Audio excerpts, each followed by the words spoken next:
Wearing heels and having dark skin, that's all it took for Shanice to get slammed onto a car hood in broad daylight. Officer Brent Keller didn't ask for ID, didn't give a reason, just spat, "You're in the wrong neighborhood." But what he didn't know? Shanice is the sister of a federal general, and her smartwatch just recorded his downfall. What state do you live in? Do cops get to use force like this where you are? Watch till the end to see how one call ended his entire career. The car slowed to a stop at the curb, the back door clicked open, and Shanice Rowe stepped out of the Uber with the quiet grace of someone used to walking into uncomfortable spaces with her chin up and her silence weaponized. The neighborhood was textbook suburbia, manicured lawns, identical mailboxes, and that slow, dragging silence that said, "You don't belong here," long before anyone did. Her heels clicked once, twice, and that was all it took for Brent Keller to materialize. He hadn't even been in plain sight a second ago, but there he was now, broad-chested,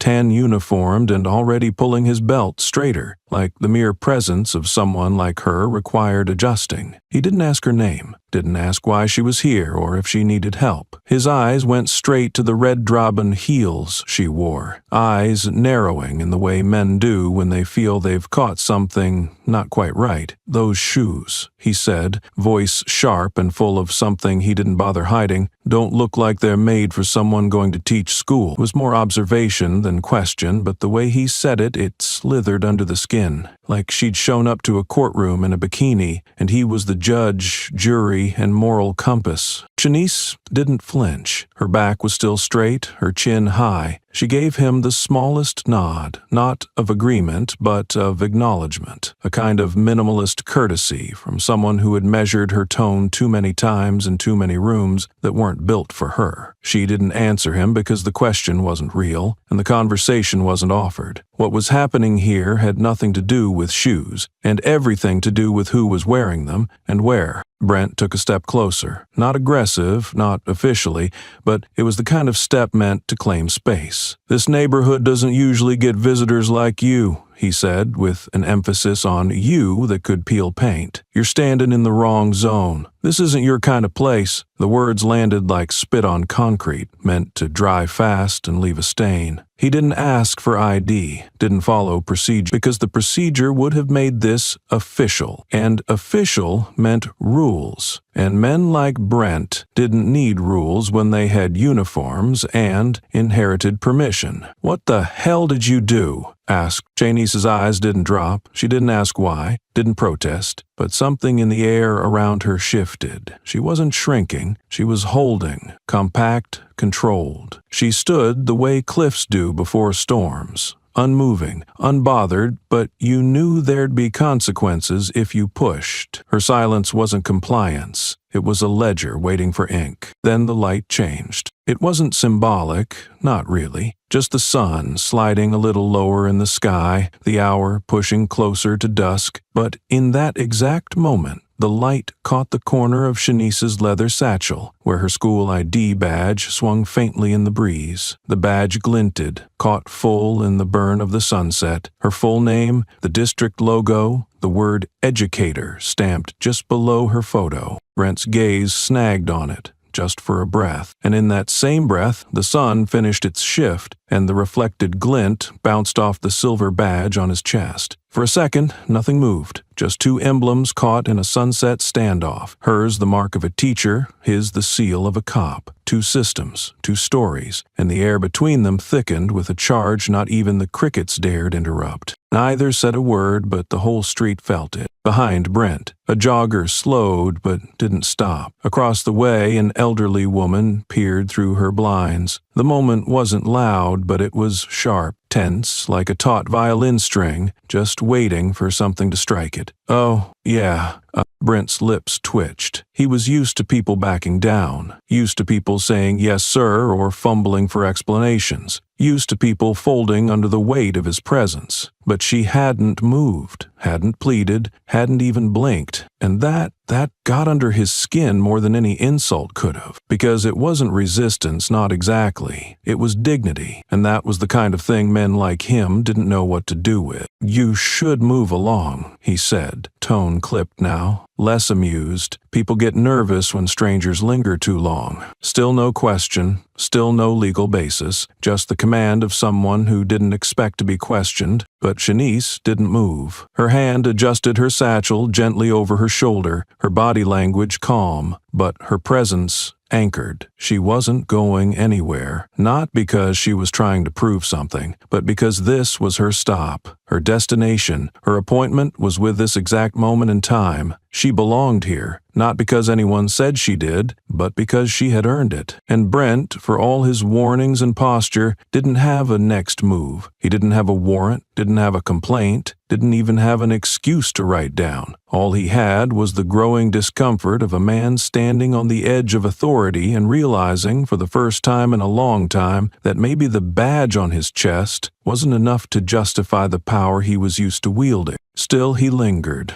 like a threat left unfinished. The kind that doesn't explode right away, just sits in the room, soaking the corners with gasoline. But Shanice's silence was louder than anything he could have said. It wasn't the silence of fear or surrender. It was the kind of silence that carried history, that whispered of every hallway she'd walked, where she didn't speak until she had something worth saying, of every meeting where her ideas were taken and renamed, of every classroom she'd defended, every student she'd protected, every stereotype she'd outlasted. Her silence was forged, tempered, and it didn't shake in the face of this man, this uniform, or this moment. So Brent turned his head, just slightly, like he was letting her go, but he wasn't, not really. This was only the first page in a book he didn't know was being written, a book that didn't need permission to be told. And the sun kept setting, the light dimmed, but the story had only just begun. But the sun hadn't finished setting before Brent Keller made his move. The glint of her educator badge had barely faded from his peripheral vision when something inside him snapped. Not loudly, not violently, but with the cold finality of a man who had already made his decision before she even stepped out of the car. 1 second, Shanice stood calmly at the curb, her back straight like the page of a clean report card. The next, she was spun toward the black and white cruiser behind him, her wrist yanked backward with all the grace of a rusted hinge. Brant pressed her hand flat against the metal hood with the practiced ease of someone who didn't need probable cause, only presence. His voice was low but clear, designed to travel just enough for the small crowd beginning to gather. "Turn around," he said, already pulling a pair of steel cuffs from his belt. "You're being detained." The metal snapped shut around her wrist like a verdict. Shanice didn't fight, didn't flinch. Her body remained centered, her breath even.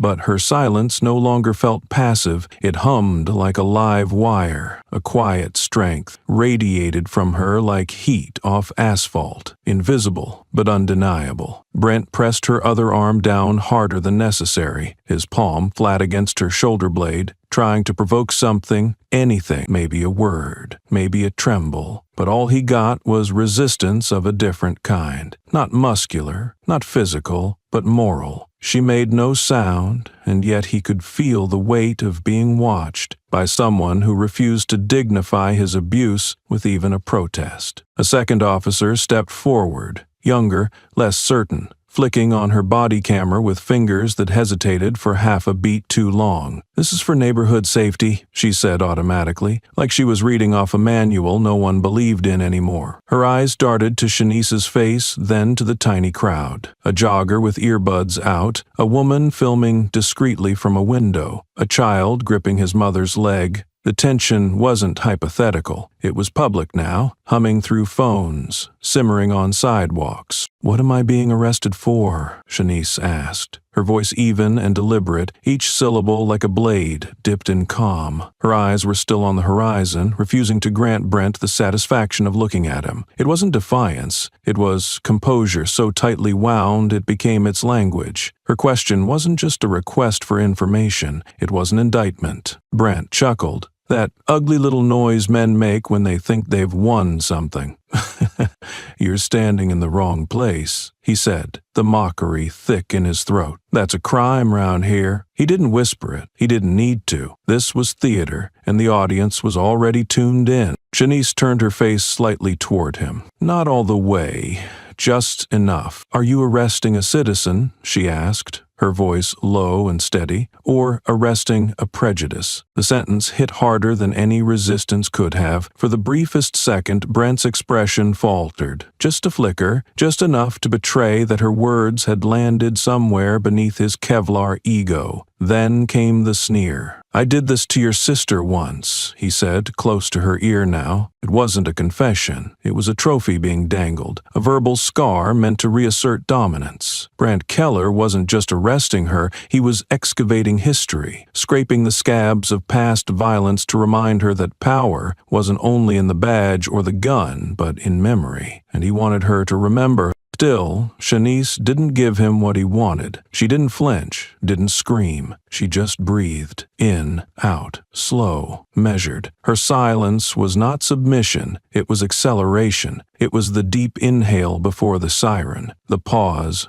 before the courtroom, the stillness before a verdict that would not go his way. Around them, the temperature shifted, not the air itself, but the emotional barometer. Someone across the street pulled out a phone. Another voice whispered, "What did she do?" But no one answered, because the answer was as obvious as it was infuriating. Nothing. She had stood there, she had existed, and that had been enough. Brent jerked her slightly as he opened the back door of the cruiser, guiding her down with a force that wasn't quite violent but was entirely unnecessary. "Get in. Let's go." His tone was flat now, clipped. Something was unraveling, but he hadn't realized it was him. Behind him, the younger officer looked down at her feet, ashamed but immobile. Shanice entered the cruiser without a word, her movements precise, not defeated. She sat straight, eyes forward, still refusing to look back. She wasn't giving him the moment he wanted, the moment he could store away and smirk about later, because her resistance wasn't theatrical, it was surgical, targeted, deliberate. Brent slammed the door behind her and turned back toward the crowd. "Move along," he barked, voice harder now. "Nothing to see here." But the street didn't scatter. They didn't move,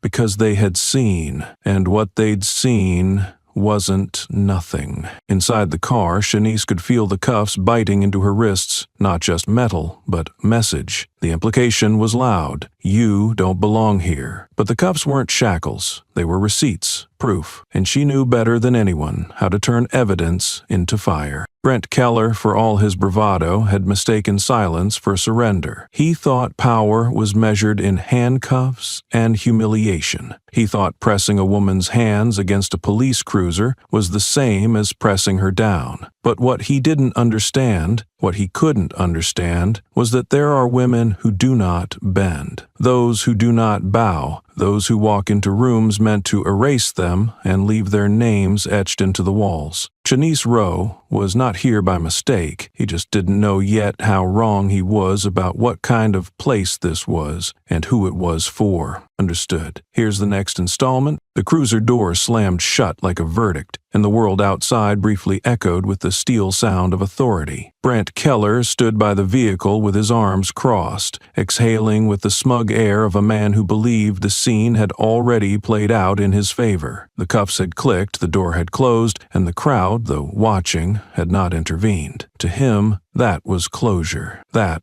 was control. But from the back seat, through tinted glass and rising tension, Shanice Rowe sat like the eye of a hurricane, still, centered, and bracing for something no one else could see coming. Brant circled the cruiser slowly, his boots scraping the pavement in a rhythm that felt too casual for what had just taken place. He stopped by the rear window, leaned down just enough to make his smirk visible through the glass, and said it, his voice low, oily, sharpened like a blade dipped in mockery. "You people," he said, tapping the glass with his knuckle, "should get used to this feeling. Cuffs, doors that only open from the outside. It suits your kind." Shanice didn't move. Her breathing didn't change, but something in the way she tilted her head just slightly like an empress acknowledging a commoner's presence, made the air inside the vehicle crackle. She didn't dignify his cruelty with shock. Instead, her lips parted, voice even and deliberate, calm in the way only those born into fire could master. "My sister won't let this go," she said, eyes straight ahead. Not this time. The sentence hung in the car like smoke, soft, invasive, and impossible to ignore. Brent's expression froze for a fraction of a second, not enough for anyone else to notice, but just enough to betray the flicker of recognition, the tremor of memory he hadn't buried as deep as he thought. He recovered quickly, too quickly, a chuckle escaping his throat, as if to drown the sound of whatever ghost had just stirred. "Your sister?" he repeated, scoffing. "Go ahead,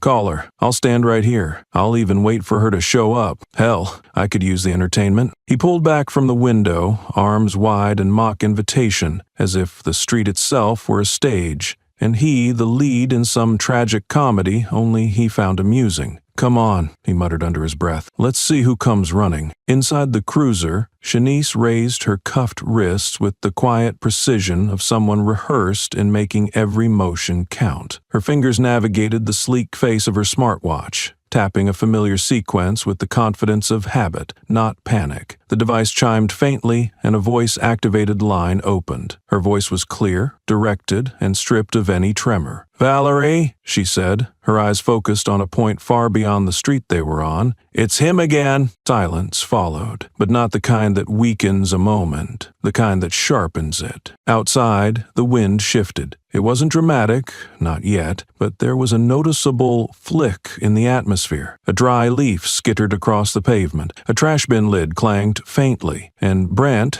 still grinning, still trying to look amused, paused. It was subtle, a slight narrowing of his eyes, the way his nostrils flared, not from laughter, but from the creeping sensation that something had changed, something he couldn't name. He tried to play through it, to hide behind that trademark smirk of his. "Valerie, huh?" he repeated, louder this time, addressing no one and everyone. "Sounds like a big name for a little rescue mission." But the words didn't land the way they usually did. There was something in his voice now, something not quite stable. He was still standing, still laughing, but the shift was there, in the way his hand tightened at his belt, in the way his gaze kept darting, left, then right, like a man waiting for a noise he wasn't sure he wanted to hear. Janice said nothing more. She didn't need to. The invocation had been made, and Brent, for all his bravado, had heard it. Valerie. The name didn't belong to someone new. It belonged to someone filed in the dark corners of his memory. The kind of name you don't forget, even when you try. A name associated not with a face, but with consequences, real ones. The spectators who had lingered in doorways and behind curtains hadn't left. If anything, more eyes were watching now, drawn by the strange magnetism of a scene that didn't make sense. Not because a woman was in handcuffs, but because she didn't look broken by them. She looked patient. Brant glanced back at the car, then at the horizon where distant engine sounds began to surface. Not loud, not fast, but steady. It was just another vehicle, maybe, probably. But even he wasn't sure anymore. He adjusted his stance, wiped his palms down the sides of his uniform pants, and forced a wider grin. "Let her come," he muttered under his breath, like someone trying to rewrite a nightmare before it finished unfolding. In breath, he wrote, "Let's see what kind of sister sends her baby girl out here in heels." But that sentence landed differently in the growing stillness, because it wasn't just mockery anymore, it was fear, wrapped in bravado. He was still talking, but he had begun listening too, listening for a sound that wasn't there yet, but was getting closer. And Shanice, sitting in the back of the cruiser, cuffed and boxed in, still hadn't moved. Her eyes were locked forward, her posture poised. She didn't shout, didn't pound the glass. She didn't need volume to command attention. All she needed was her name, her silence, and the truth that the man who arrested her, who thought he'd won, was beginning to sweat beneath a uniform that no longer felt bulletproof. The wind kept rising, and Valerie was on her way. The wind hadn't yet stilled, but something heavier had arrived, an invisible shift in gravity, a new center of force that pulled every eye, every breath, toward the soundless approach of power wrapped in black steel. The street seemed to exhale as the sleek black SUV slid onto the curb without a siren, without flashing lights, without needing them. Its arrival was silent, but not subtle, like a blade unsheathed in a crowded room. No honk, no announcement, just the hum of authority so sharp it cut through conversation. Pedestrians moved out of its path instinctively, not from fear,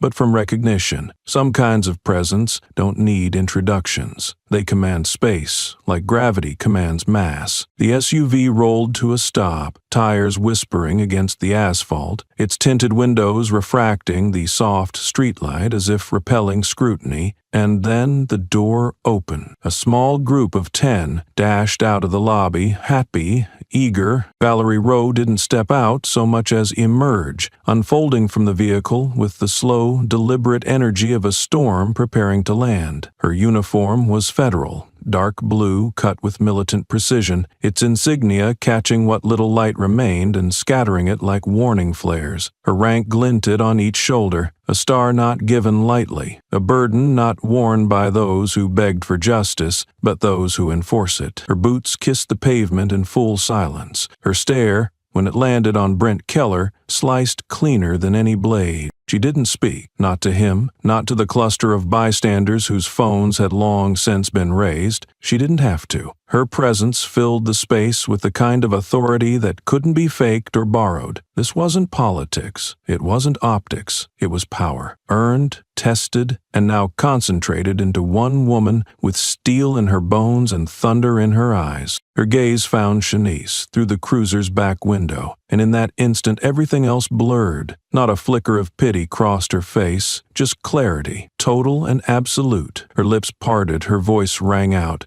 not high, not loud, but forged in unshakable command. "Stand up," she said, her tone as sharp as a drill sergeant's, but laced with a quiet fire no rank could manufacture. "You did nothing wrong." Brent stiffened, jaw clenched as he instinctively reached for his belt, fingers brushing the leather like a reflexive twitch. He raised his voice, masking the unease that had begun gnawing at the edge of his chest. "This is a local enforcement matter," he barked, stepping forward with a posture too rehearsed to be confident. "You don't have jurisdiction here. Who the hell are you?" Valerie turned to face him slowly, the movement calibrated to land impact like a signature on a warrant. She didn't blink, didn't posture. She just reached into the inside of her coat with the casual elegance of someone who didn't need to explain her authority only to prove it. From the hidden pocket, she pulled out her identification, flipped it open, and held it in the exact eye line that made men like Brent shut up. "Lieutenant General Valerie Rowe," she stated, each syllable like a judicial gavel falling in slow motion. "Federal forces. You just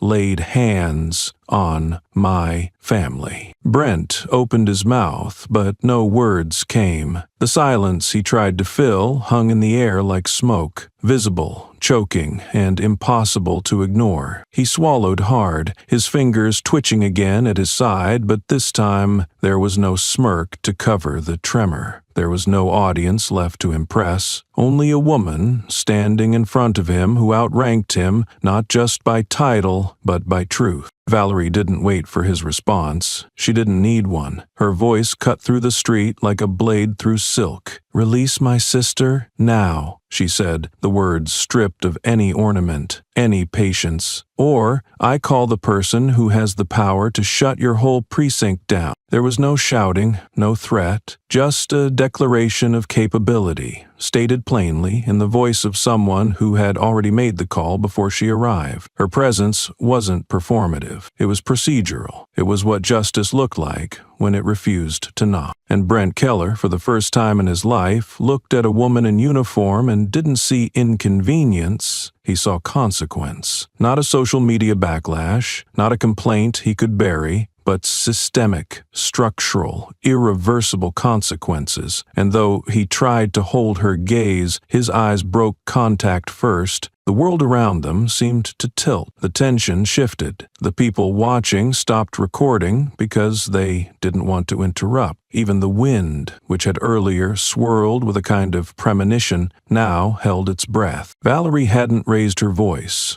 She hadn't raised a hand, but Brent's authority had already begun to crumble, and the worst part was, he knew it. Brent's silence hung in the air like a weak thread trying to hold back a flood, but Valerie didn't pause to let it snap gently. She severed it. With measured steps that clicked against the pavement like a metronome counting down a reckoning, she moved forward, not charging, not pacing, simply closing distance. Each step stripped another layer of false authority from the man in front of her, until she stood so close that he could see his reflection in the gloss of her rank. And then, without haste, without dramatics, Valerie lifted one hand and extended her index finger. Her finger hovered for a split second, only a split second, but that was enough for the entire block to inhale. Then it landed with exacting precision on the badge pinned to Brent's chest, the same badge he wore like a weapon, the same badge he'd used as a shield, an excuse, and a throne. She tapped it once, not hard, just enough to reclaim the narrative, enough to collapse the illusion. Her voice dropped low, each word weighted, measured, and cut to slow. I know exactly who gave this to you. Brent instinctively stepped back, not because she had shouted, not because she had moved suddenly, but because the gesture, the touch, had landed heavier than a slap. It wasn't physical force. It was institutional memory. It was a line drawn not in chalk, but in command. And though he tried to laugh,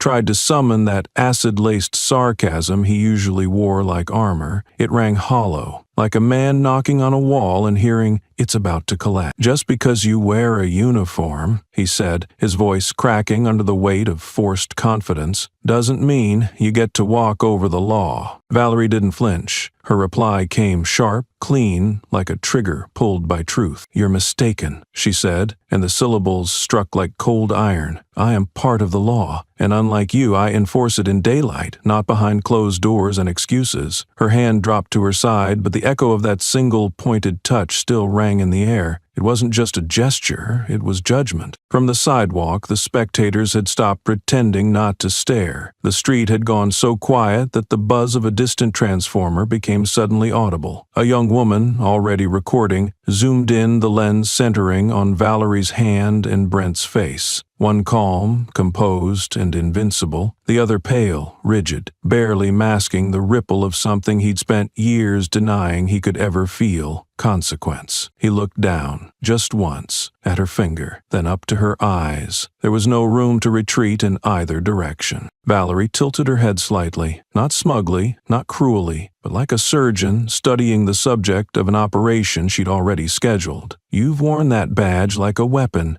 she said, "not for him, but for the crowd, for the lens, for the record. Today it answers to something bigger than your arrogance." A second passed, then another, and finally Brent's lips parted, not to argue, not to retaliate, but to stall. "Let's not escalate this," he muttered. Low, almost reasonable, like a man trying to exit a room he'd once set on fire. But Valerie had heard enough men bargain in the language of backpedaling. She didn't entertain the plea. She pointed again, not at his badge this time, but at the cuffs on Shanice's wrists, still glinting behind the cruiser window. "You put those on without cause," she said. "Now take them off before you find out how deep this mistake goes." Brent hesitated, shoulders locked, hands stiff. He looked around, hoping for backup, for interruption, for salvation in any form. But his fellow officers had gone still, each one recognizing what he didn't yet want to admit: he was alone. With all eyes on him, Brent pulled the cruiser door open and reached for the cuffs. His hand trembled minutely, but unmistakably. His fingers fumbled, then found the release, and the metal snapped open with a click that sounded more like a confession than a correction. Shanice stepped out without a word. Her stance wasn't grateful, it was declarative. She didn't look at Brent. She looked at her sister, and Valerie nodded once, just enough to affirm the bond between them wasn't just blood, it was resistance. Brent stood frozen, his hand still half lifted,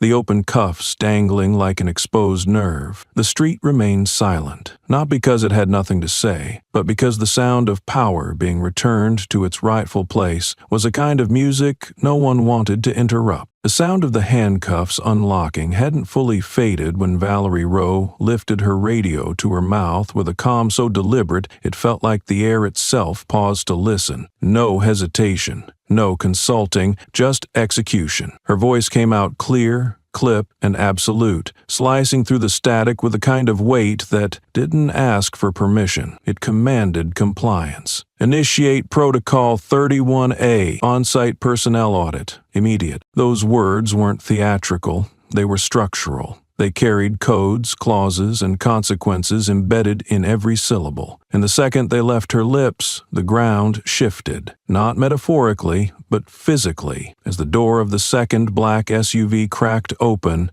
and boots hit the pavement in unison. Federal Military Police. 4 of them, dressed in operational gray, sidearms holstered, vests marked PFICT internal, moved with tight precision toward the scene. They didn't look at the bystanders. They didn't speak to the local officers. They walked straight into the eye of the confrontation, surrounding Brent with a perimeter that felt less like security and more like sentencing. The street had begun to crowd again, but the mood was different now. This wasn't just curiosity anymore. This was witnessed. Cell phones rose slowly like a synchronized salute. People weren't just watching. They were recording history, and they knew it. The tension no longer lived in Brent's posture, but in the question clawing behind his eyes. How far is this going? The answer came seconds later, crackling from a portable loudspeaker mounted on the second vehicle. A firm, unshaken voice, male, procedural, stripped of emotion,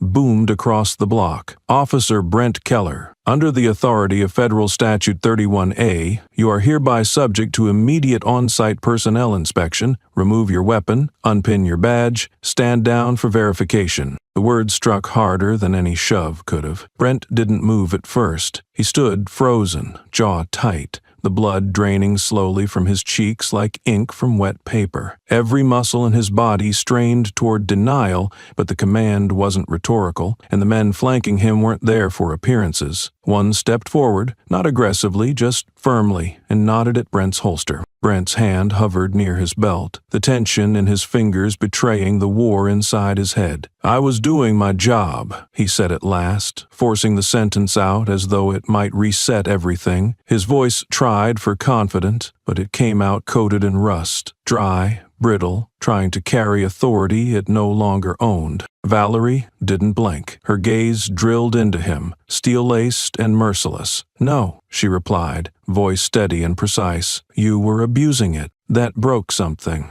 Brent's hand trembled as he finally reached down, unclipped the holster, and pulled the firearm free. He held it awkwardly, suddenly unsure how to carry something he had worn like an extension of his ego for years. Slowly, he extended his grip first toward the nearest federal officer, who took it without a word and tagged it with a fluorescent marker. Next came the badge. The metal gleamed under the streetlights, less a symbol now than a relic of failed authority. Brent hesitated again. His thumb twitched over the clasp as if muscle memory alone could save him. But there was no saving left to do. Only exposure. Only undoing. With a jerky motion, he unclipped it from his chest and handed it over. The moment the badge left his hands, a visible shift passed through the crowd. No one cheered, no one clapped, but the silence that followed was more deafening than any applause. It was the silence of disbelief folding into vindication, the silence of a mask torn off in broad daylight. Valerie stood unmoving. She didn't gloat, she didn't speak. Her eyes simply followed the motion. Gun, badge, surrender. Not with triumph, but with protocol. She wasn't there to punish, she was there to correct. Brent finally looked up, but the swagger was gone. His mouth opened again, reaching for something. Defense, justification, even a plea, but found nothing. He stood now, not as a protector of order, but as a man who had hidden behind it too long, and now faced its true architects. And none of them wore his uniform. He glanced around. None of his fellow local officers stepped forward. They weren't with him, not anymore. Some stood still, hands behind their backs. Others stared downward, their silence loud with knowing. The power Brent once wielded, with so little restraint, was evaporating like steam off pavement. One by one, the federal officers began documenting. Photos, voice logs, time-stamped transfers. The crowd leaned in, quiet, reverent. They weren't here for drama. They were here to witness what so few had ever seen, a system holding one of its own accountable. Then, for the final cut, Valerie spoke again, this time for everyone to hear. "The badge doesn't make you untouchable," she said. "It makes you responsible. And when you fail that responsibility, we don't bury it, we expose it." Her words didn't echo, they anchored. Brent Keller stood in the center of the street. No weapon, no badge, no shield of assumed loyalty. Just a man, stripped of myth, disarmed by justice, and surrounded not by attackers, but by a truth too long delayed. No uniform can save you from the law if what you wear it for is yourself. The badge was gone, the gun surrendered, and the crowd still stood in a frozen hush, captivated not by violence, not by chaos, but by the unraveling of power in real time. Brent Keller remained where he had been ordered, his arms stiff at his sides, his gaze bouncing between the ground and anything that wasn't Valerie Rowe. But there was nowhere left to look, no shield, no stage, no script. And just when the weight of what had happened began to settle, Valerie moved again, not with urgency, but with finality. She pulled a black tablet from the inside of her coat, its matte surface reflecting nothing but purpose. She didn't glance at Brent. She didn't need to. Her fingers unlocked the screen with swift precision, the pad lighting up with a pale glow that seemed to cast its verdict. The device was silent, but the moment roared with anticipation. What she was about to do wasn't procedure, it was personal. With her thumb, she tapped a single video file, labeled only by a date that burned 7 years ago. The screen flickered, and then the footage began. The image was grainy but unmistakable. A sunny afternoon, a residential sidewalk, a young black girl, more than 16, walking home with a backpack slung low and earbuds in. She didn't see the cruiser pull up. She didn't hear the order barked from behind tinted glass. The footage was captured from a streetlight camera, unofficial, unedited, unflinching. Then came the voice, Brent Keller's voice, the same tone, the same cadence, calling out a command that escalated with no warning, no provocation. The girl turned, startled, confused. She didn't run. She didn't shout. She simply reached into her bag, too fast maybe, too scared. A moment too fragile for a man, too quick to pull the trigger. The gunshot cracked across the tablet speakers. Gasps spread like fire across the crowd. The girl collapsed to the ground, blood blooming across her shirt like ink spilled on innocence. The screen paused at the frame where her face turned upward, eyes wide, lips parted in disbelief, the world already slipping away. Valerie didn't blink. She stood holding the tablet at chest height, letting the image linger, not to shock, not to accuse, but to remember. She turned slowly toward Brent, her voice low but sharp enough to split bone. "That was my daughter." Brent's mouth twitched, his lips forming the beginning of a sentence he couldn't finish. "I was cleared," he stammered, barely audible, as if the words would lose their power if spoken too loudly. "They ruled it clean. I was—" "Not by me," Valerie cut him off without raising her voice. Her eyes held him like a sniper's scope, unmoving, locked, inescapable. The courts may have missed it, the system may have excused it, but truth doesn't go away because it's filed in the wrong drawer. The crowd was no longer watching a federal officer speak. They were watching a mother resurrect justice from the grave. They were watching a woman who had once buried a child, now bury the lie that took her. Brent's face shifted from arrogance to defiance, to the one thing he had never imagined he'd feel: exposure. His image was still frozen on the screen, his gun raised, the girl falling. There was no escape hatch in this moment, no supervisor to call, no spin to deploy. He was the villain, live and in HD. Behind Valerie, Shanice stepped forward, the cuffs gone but the steel still in her spine. Her eyes glistened, but she didn't wipe the tears. They weren't weak, they were tribute. "You never had to do this alone," she said, her voice steady with emotion that didn't waver. "Not then, not now, not ever again." Valerie didn't turn, she just nodded, small, sharp, like a sword returning to its sheath. The camera phones caught everything, not just the screen, not just Brent's pale face, but the symmetry of justice folding back into place. The daughter lost, the sister defiant, the mother unwavering. It wasn't revenge, it was reckoning, and for Brent Keller, it was the beginning of the end. Brent's image still burned on every phone screen, suspended mid-trigger pull, the moment of a teenager's death playing on loop in the minds of everyone present. But for Brent Keller, the humiliation wasn't just public, it was metastatic. His authority had been stripped, his actions laid bare, and now,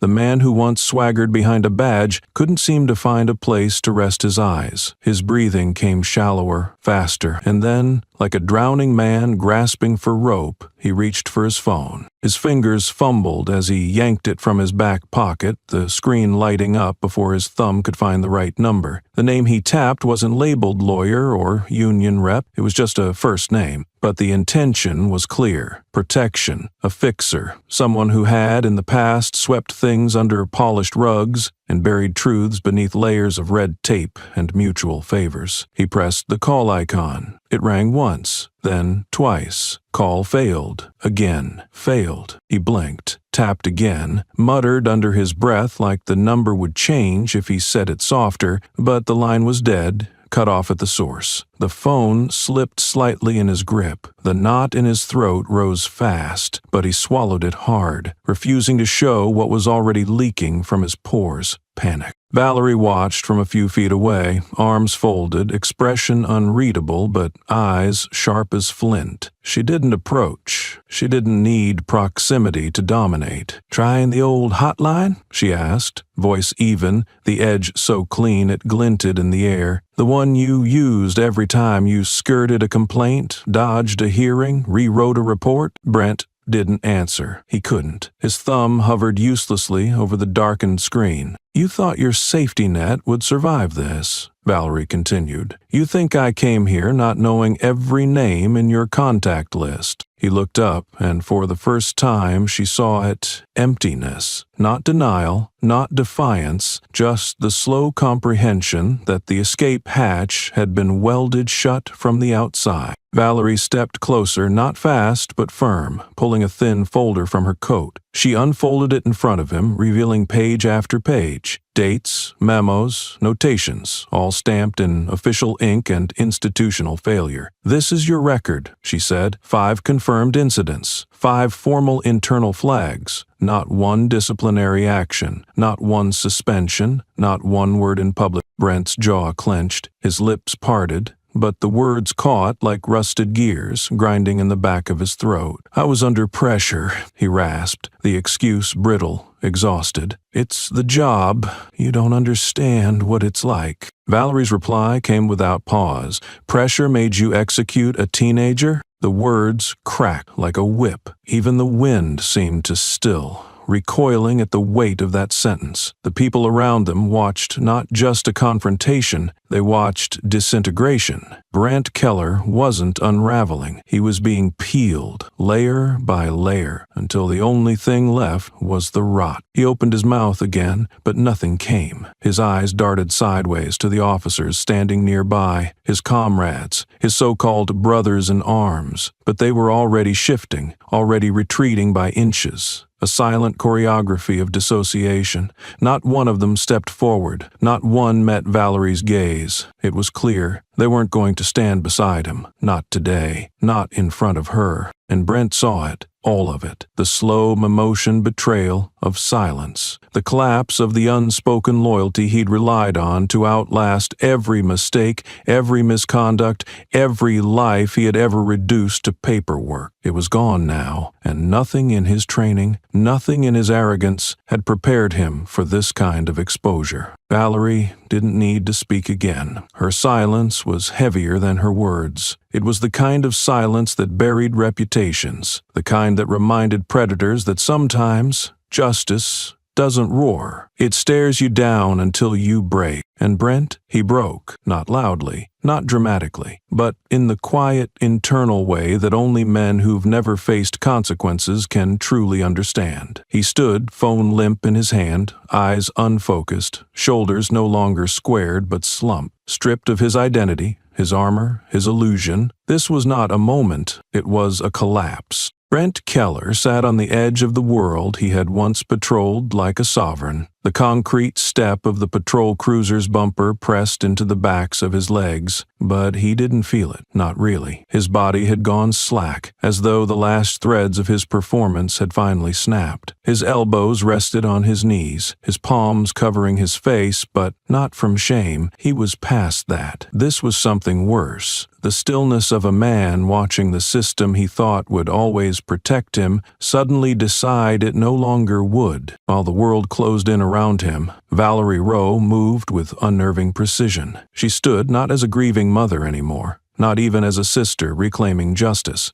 but as a systemic force awakened. With one hand, she held her tablet. With the other, she triggered the authorization code that connected directly to PFIC's central command. Her voice, recorded and encrypted, flowed into the secured channel with surgical clarity. Initiate Emergency Internal Review. Authorization. Row Alpha 7. Full audit of Precinct 88. Timeline. 36 hours. All personnel. All case files. All incident reports. No redactions. The command did not echo. It simply existed, irreversible, and burning with the weight of federal execution. From the second SUV, an agent in a navy blue tactical vest stepped out, carrying a metal case no bigger than a laptop, but far heavier in consequence. With the pop of a latch and a hiss of hydraulic release, the case opened to reveal a secured tablet and biometric scanner. Another officer followed, holding a file folder packed with printed documentation, the kind of hard evidence that couldn't be erased with a few clicks or falsified reports. 23 files, each one on a different date, a different name, a different life, each marked with the same chilling stamp: procedural concerns, investigation deferred. The federal internal affairs officer, tall, unsmiling, voice like a steel cabinet drawer, read them aloud one by one: names, victims,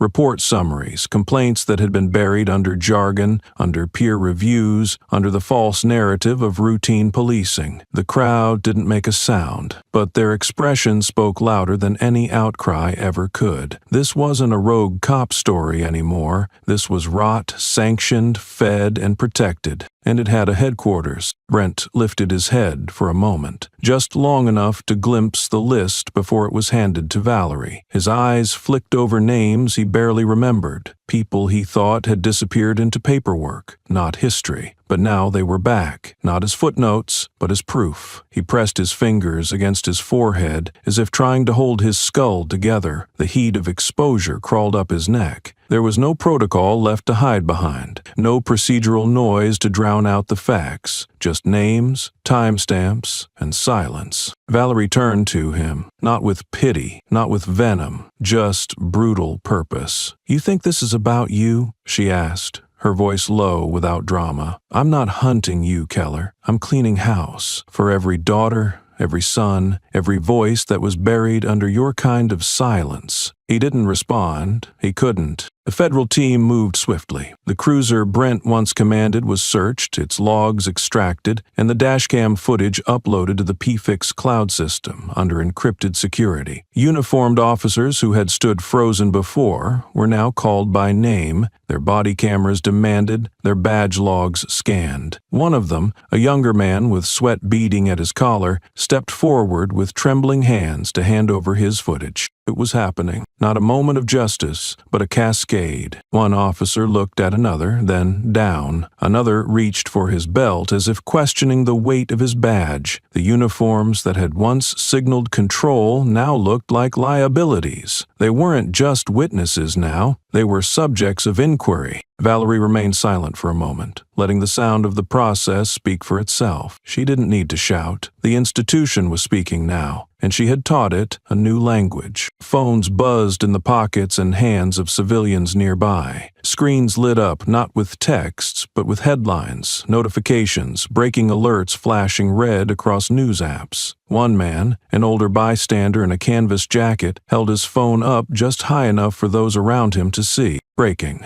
Local police precinct placed under emergency audit for pattern of systemic abuse. Federal oversight begins 36-hour review after viral video unveils historical misconduct. Precinct 88. Sealed for investigation amid widespread claims of rights. Brent watched the headlines arrive like death tolls. Somewhere inside that precinct, his name had once meant final word. Now it meant something else. The first domino. Valerie didn't look at him again. She didn't have to. He was already crumbling under a truth that no badge could smother. She turned toward the assembled officers and spoke one final time, not for him, but for them. "We don't fix corruption by erasing the guilty," she said, her voice precise as a courtroom verdict. "We fix it by erasing the system that made them possible." Then she walked away, not out of mercy, but because her work was moving on to the next building, the next name, the next blind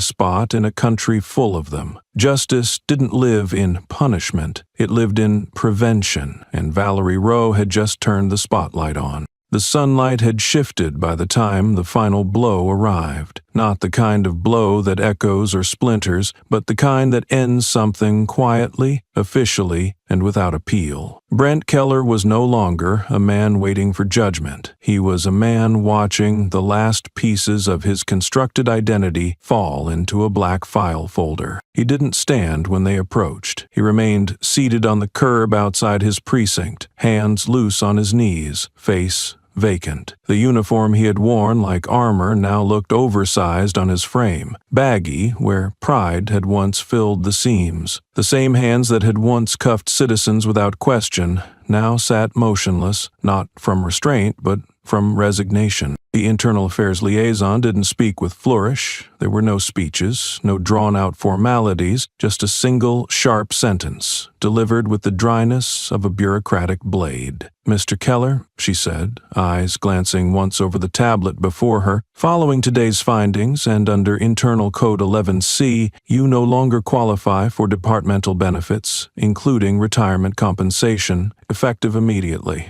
It was the kind of line that ends a career with a whisper, not a bang. Brent blinked, lips twitching, jaw tightening as if his throat tried to form a protest, but the air betrayed him. He glanced up, hoping for a pause, a reconsideration, a mercy clause. But the official had already turned to the next form. The decision so far past final, it didn't leave room for grief. Next came the box. A clear plastic evidence bag sealed with a red tag. Inside it, his badge number, his metal nameplate, and his commendation ribbons. Brent stared at it like it was a relic from another man's life. The officer holding it didn't extend it toward him. Instead, she handed it to the federal agent overseeing the transfer. The message was unmistakable. Nothing returned, nothing kept. No souvenirs from a legacy revoked. Standard retention denial, the agent confirmed aloud. Items to be archived, not released. Brent's face twitched again, this time harder, his hands finally tightening into fists. "This is still my career," he hissed.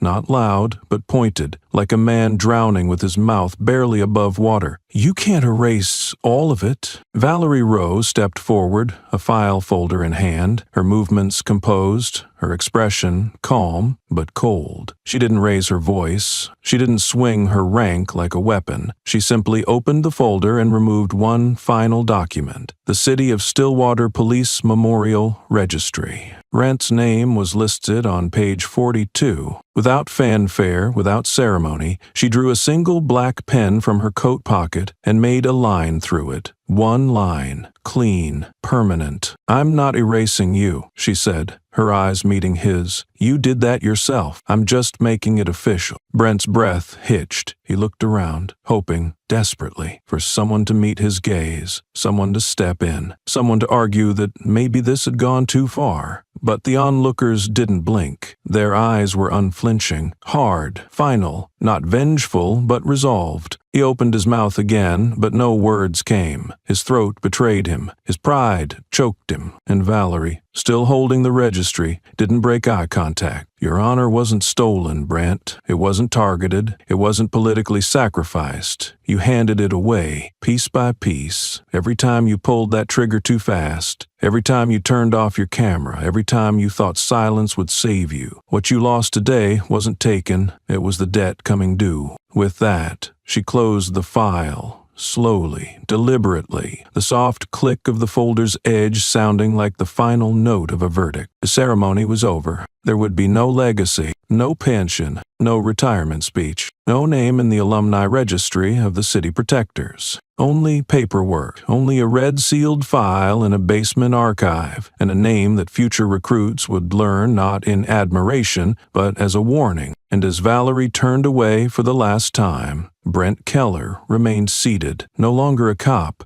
untouchable, no longer remembered. Just a man who bet on silence and lost everything to the sound of justice done right. What they took from Brent Keller had no ceremony, but what they gave him in return had rules. After the pension was revoked, the badge archived, and his name scraped from the wall of remembrance, a final mandate arrived in his inbox. Not a punishment by statute, but a requirement by policy. Attendance mandatory, location enclosed, dress code civilian, title PFIC Professional Ethics Awareness Seminar, duration 6 weeks. Instructor Shanice Rowe. There was no appeal. The irony would have been almost laughable if it hadn't been so surgical. Brent sat now not in a cruiser, not at a precinct desk, but on a metal back chair in a government-certified learning center with fluorescent lights too bright and a clock that ticked too loudly. Around him, a scattering of other attendees, officers, former contractors, civil agents, faced forward with notebooks in hand and posture forced somewhere between compliance and contempt. The name tag on his chest no longer said sergeant, no longer shimmered with department shine. It just read, Brent Keller, attendee. But then she walked in. Shanice Rosa, no longer cuffed, no longer silent, no longer framed by flashing lights and cruelty in public view. She moved through the seminar space like a cold front, clean, deliberate, in control. Her heels tapped once, twice against the vinyl flooring, then paused at the front of the room. She set down her materials with the calm grace of someone who didn't need to raise her voice to own a space. She didn't smile. She didn't acknowledge anyone by name, but her presence announced a truth no one could ignore. The woman who had once been paraded in handcuffs was now holding the syllabus to redemption. On the digital screen behind her, the first slide appeared. Title, Power, Bias, and the Ethics of Control. No icebreakers, no easing in. Shanice turned to the screen, clicked once on her remote, and the footage began. Brent recognized it instantly, because it was him. Recorded from a civilian's phone, the video showed Shanice standing beside the cruiser, stoic, composed, while his voice, dripped venom. You people should get used to this feeling. The screen showed him grabbing her wrists, snapping the cuffs, pushing her into the vehicle. Laughter in his voice, mockery in his stance, every detail preserved, no angle missed. Shanice didn't narrate. She didn't need to. The image said more than she ever could. But when the video stopped, she finally turned around. Her voice, when it came, was clean, measured, and razor-sharp. This, she said, gesturing to the frozen frame behind her, isn't about humiliation. It's about documentation. Power unchecked. Ethics untrained. Violence wrapped in routine. This isn't a rare case. It's a repeat pattern. Her eyes scanned the room, not stopping on Brent, but letting him feel her gaze with every passing breath. She continued, You don't need to scream racial slurs to be complicit. You don't need to raise your fist to destroy someone's humanity. Sometimes all it takes is a shrug, a silence, A laugh. The room was motionless. No one dared shift in their seat. Even Brent, once too proud to bow, too smug to blink, sat with his hands clenched, his jaw locked, his throat dry. There were no walls to lean behind here, no badge to cite, no chain of command to run to. Just a screen, a past he couldn't redact, and a teacher who didn't need revenge to make her point. Shanice paused, letting the weight of the moment settle. Then she stepped away from the screen and faced the group directly. Ethics, she said, isn't about following orders. It's about deciding who you are when no one's watching, or worse, when everyone is. The hours passed, discussions unfolded, case studies were presented, participants were invited to respond. Then came the final segment of the day, reflections. The floor opened for volunteers. One or two attendees muttered brief platitudes. One woman referenced a childhood mentor. A man recited a quote from a textbook. Then Shanice's eyes met Brent's. She didn't say his name, she didn't call him out, but her gaze made it clear it was his turn. Brent didn't move at first. He stared forward, his hands now trembling slightly in his lap, his mouth a tight line. Finally, he shifted forward in his seat, slowly, almost painfully, but he didn't speak, not a word, not a syllable, just a nod, barely a gesture at all, but enough to say he had nothing to defend. And that silence, his silence, was louder than anything he'd ever shouted in uniform. Shanice didn't react, she didn't gloat, she didn't smile. She stepped forward one last time and said, not to him directly, but to the room, "He once called me garbage. Today, I showed him what it means to have your dignity broken and still walk back in the room as the one holding the lesson." No one clapped, no one dared. But something irreversible had shifted. The versal was now complete. The cuffed had become the teacher, the enforcer had become the student, and justice finally sat in the front of the class. Brent sat alone at his desk, the letter shaking slightly in his hand. The handwriting was meticulous, each word carefully chosen to strike the right balance between humility and distance. He didn't dare address her by anything less than Commander Valerie Rowe, not anymore. The words inside, though dressed in apology, carried the hollow echo of desperation. "I regret all that transpired," he wrote. "I acted out of fear, not hatred. I hope someday you can find it in your heart to forgive me." But even as he sealed the envelope, even as he scribbled her name on the front and stared at it with the weight of a man stripped bare, he knew the letter wouldn't matter. Still, he sent it, because it was all he had left. Valerie received it 2 mornings later. She didn't open it immediately. The envelope sat on the kitchen table,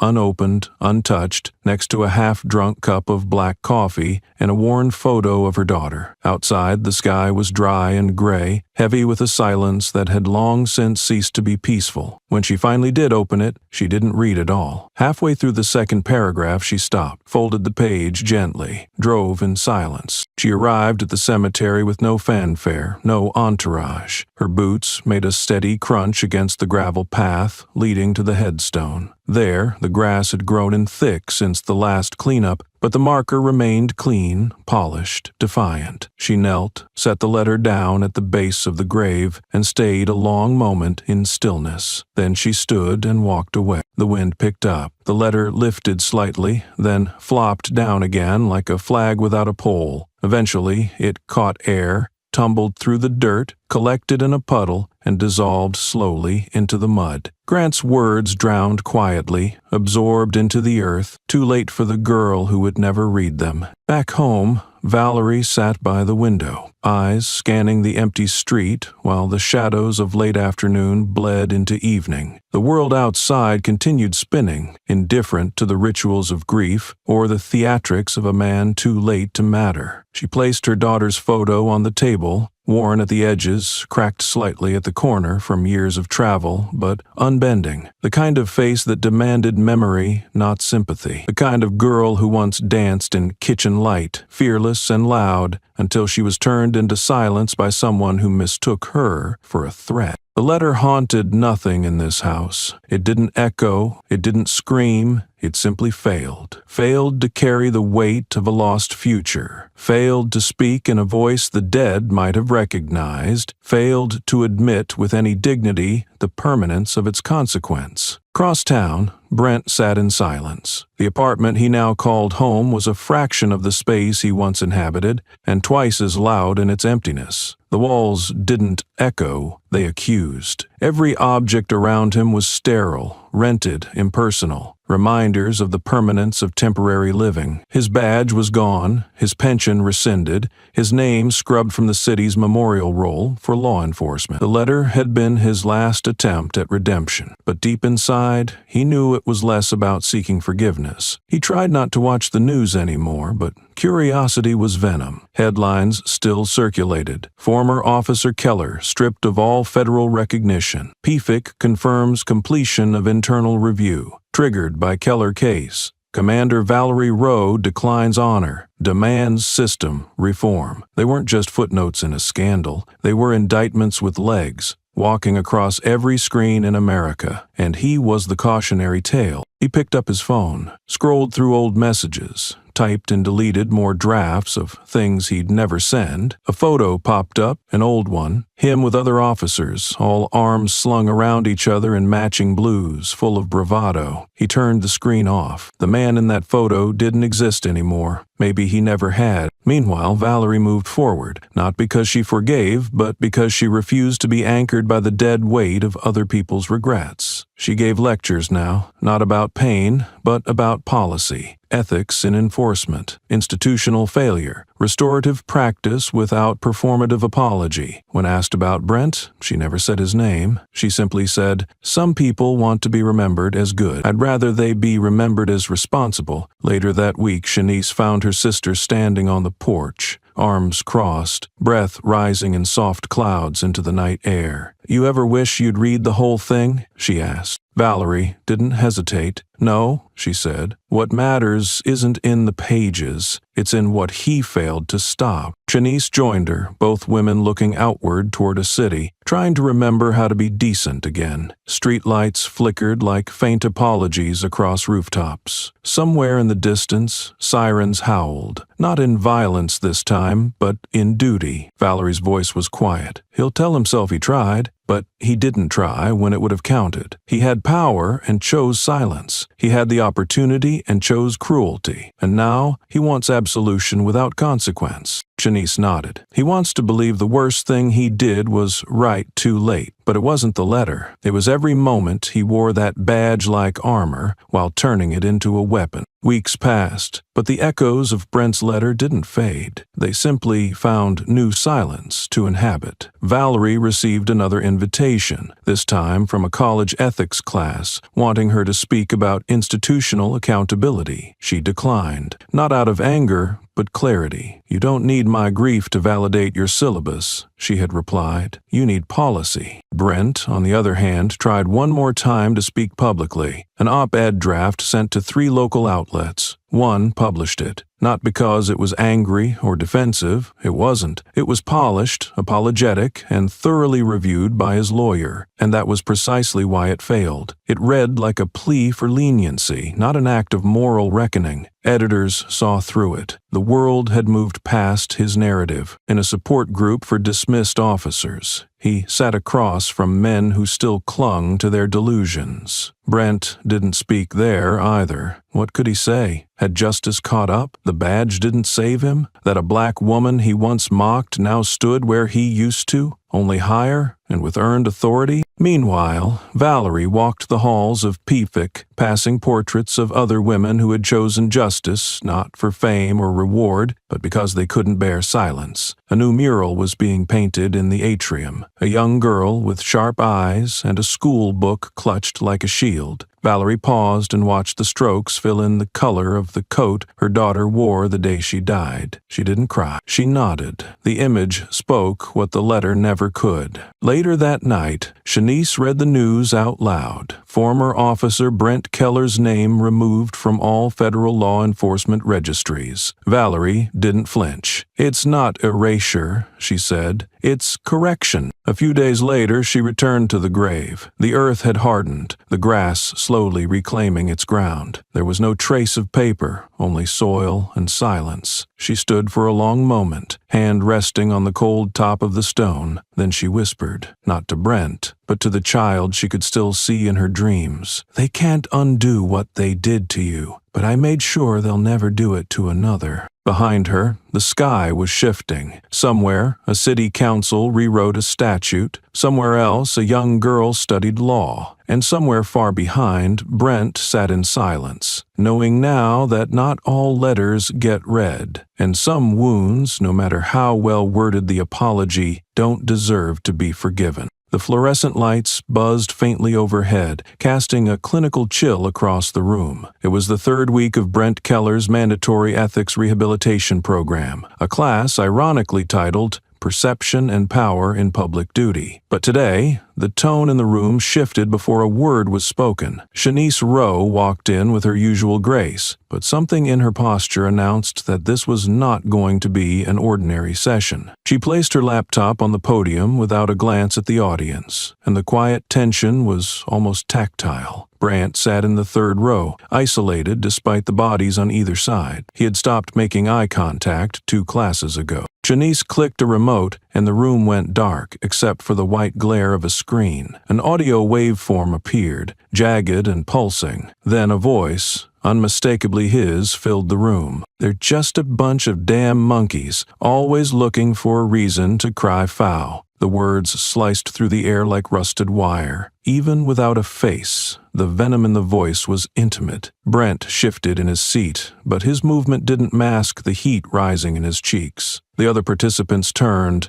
not with theatrical outrage, but with silent recognition. This wasn't just a soundbite. It was a mirror held too close. Shanice let the silence linger. She didn't speak. She didn't need to. The audio clip had done the heavy lifting. She closed the laptop slowly, as if sealing away the weight of history, then stepped down from the podium, her heels deliberate against the floor, like punctuation marks of control. She walked past Brent without looking at him, stopped 2 feet beyond, turned back. "You want to know the worst part of that clip?" she asked, voice even. "It's not the slur, not even the entitlement. It's that you said it, thinking no one would hear it but people who agreed with you." Brent kept his head down, his shoulders hunched tighter like the walls of a collapsing house. She continued, "You said it while wearing a badge, while carrying a gun, while standing on streets that kids like me used to ride bikes down without needing to memorize the nearest exit routes." Her gaze swept the room. This class was supposed to be about ethics. Let's be clear, it's about survival. It's about what happens when ethics are dismissed as optional and power is treated like armor. She paused,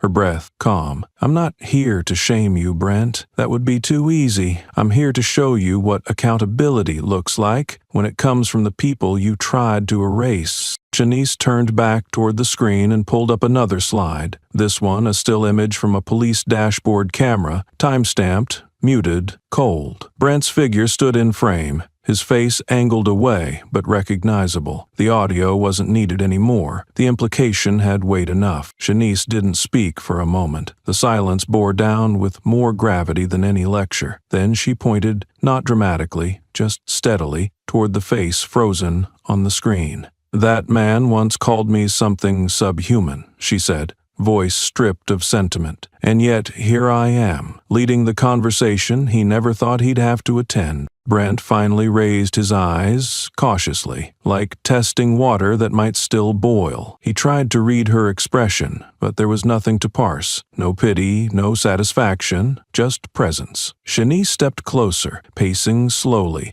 the authority in her movement quiet but unshakable. "You sat where I'm standing now," she continued, her tone instructional, not personal. "You wore a uniform and expected obedience, not because you earned trust, because you inherited power. And that's the difference, Brent. I'm standing here because I earned this voice. You lost yours the moment you mistook your badge for virtue." Someone in the back of the room shifted, uncomfortable. Brant's hands clutched the notebook on his desk, the pen resting unused. He had filled no pages. What was there to write when the lesson was his undoing? Shanice's voice softened, but not in kindness, in precision. You once called people like me monkeys, and now here you sit, trying to learn humanity from the very mouths you tried to silence. Do you understand the reversal? Not poetic justice. Brent opened his mouth slightly, as if words might form, but they didn't. There was nothing in his vocabulary for this kind of reckoning. No academy class had prepared him for the moment when his voice was no longer loud enough to be believed or feared.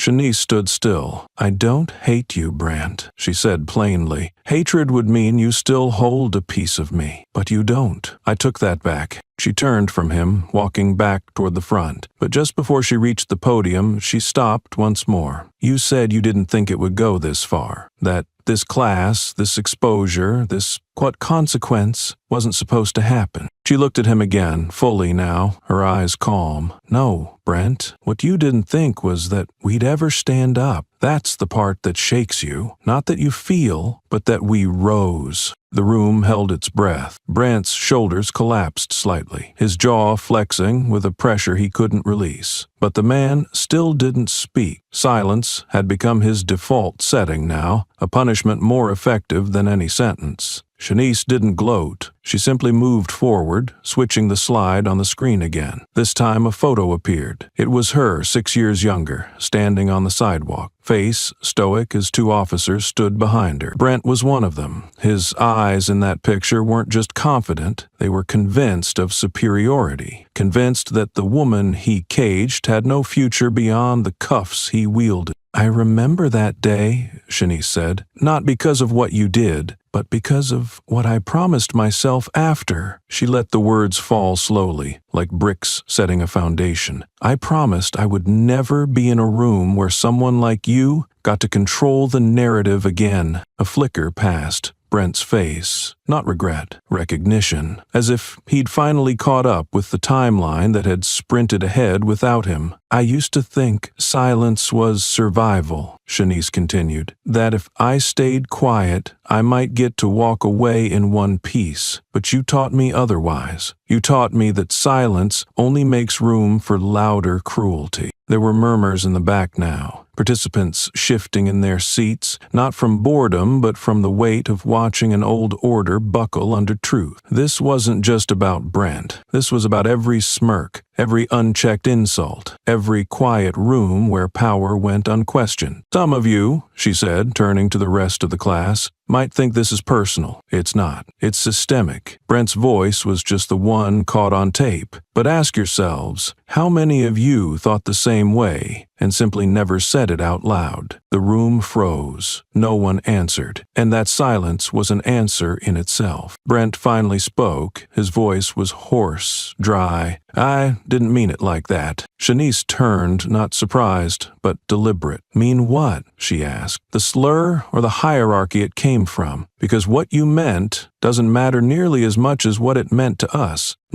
He swallowed. I was under pressure. Her tone sharpened. Pressure doesn't invent racism, Brent. It exposes it. The words landed like a blade pressed flat, not piercing flesh but cutting assumptions. Shanice stepped closer once more, her presence unmistakably dominant, though her voice remained controlled. You weren't afraid of me that day. You were afraid of what I represented. Someone who didn't cower, someone who wouldn't shrink to fit the narrative. Brent looked away, but Shanice didn't let him escape the reckoning. I'm still not afraid of you, she added, and that terrifies you more than any protest ever could. Shanice didn't need to say more. Her presence said it for her. She walked back to the front of the room, paused beside the podium, and scanned the classroom like a professor assessing her students before a final. Her voice dropped, but the silence made it louder. If you ever wonder what justice sounds like when it doesn't come with handcuffs, listen to this moment. Brent stared at the table in front of him. His hands, once trained to lock others in place, now gripped the edges like an anchor against being swept away by shame. The faces around him, once the audience of his authority, were now his silent judges, not angry, worse, disappointed. "I don't stand here today to humiliate you," Shanice said, her tone edged with clarity, not compassion. "That would be too small for what this moment demands. What I want, what this whole process is for, is bigger than one man's remorse." She clicked to the final slide, a quote, white on black. "The system isn't broken. It was built this way. Our job is to rebuild it, louder, fairer, wiser." A beat passed, then she said, "And sometimes the ones who broke it first have to sit in the front row and watch it get reassembled by the people they tried to erase." Brent raised his eyes again, not because he had anything to say, but because there was nowhere left to hide. His past had caught up with him, not through vengeance, but through truth that refused to be polite. "You may finish this course and still feel like the world's moved on without you," Shanice said, final words tightening like the close of a chapter. "And maybe it has, but that doesn't mean you can't still do the work. It just means you don't get to lead it." She stepped away, gathered her notes, and turned her back to the room, not out of dismissal, but because she'd said all that needed saying. Brent didn't follow her with his eyes. He looked down, and in that small motion was the quiet end of an old illusion. The class didn't applaud. This wasn't a theater. It was correction, measured, painful, and long overdue. Outside the room, the world spun on, indifferent to one man's reckoning, but maybe, just maybe, moved an inch closer to equity by one woman's unwavering stance. The silence left behind in the wake of Shanice's final words still lingered like a residue on the city's conscience. But justice, once stirred, has no interest in resting. That very night, as the echoes of the ethics class reverberated through social feeds and late-night news tickers, another fault line cracked open within the heart of the system. This time, it wasn't just one man facing the fallout, it was the entire command structure. The email hit the inboxes of senior federal staff at 11:42 p.m. By 12:01, unmarked sedans were pulling into the rear of the municipal precinct building, their headlights cutting through fog like surgical blades. The U.S. Department of Justice had issued a formal directive, an emergency audit of leadership at the city's police headquarters, citing systematic negligence, chronic oversight failure, and complicity by omission. The city's police chief, Alan Moorcroft, received the news not via a call, but through a printed order handed to him by a federal officer with a body cam already running. In the lobby of the precinct, harsh fluorescent lights buzzed overhead, casting a cold glow over the unfolding scene. Moorcroft stood stiff in his starched white uniform, trying to project defiance, but the lines around his mouth betrayed a growing panic. His gold badge reflected the camera flash like a dying star. He opened his mouth to argue, but stopped when he saw Valerie Rowe at the far end of the hallway. She didn't speak. She didn't need to. Her presence alone cracked through the performance of authority like ice underfoot. She was out of uniform now. Civilian clothes, no weapon, no entourage. But her gaze stripped away every inch of institutional protection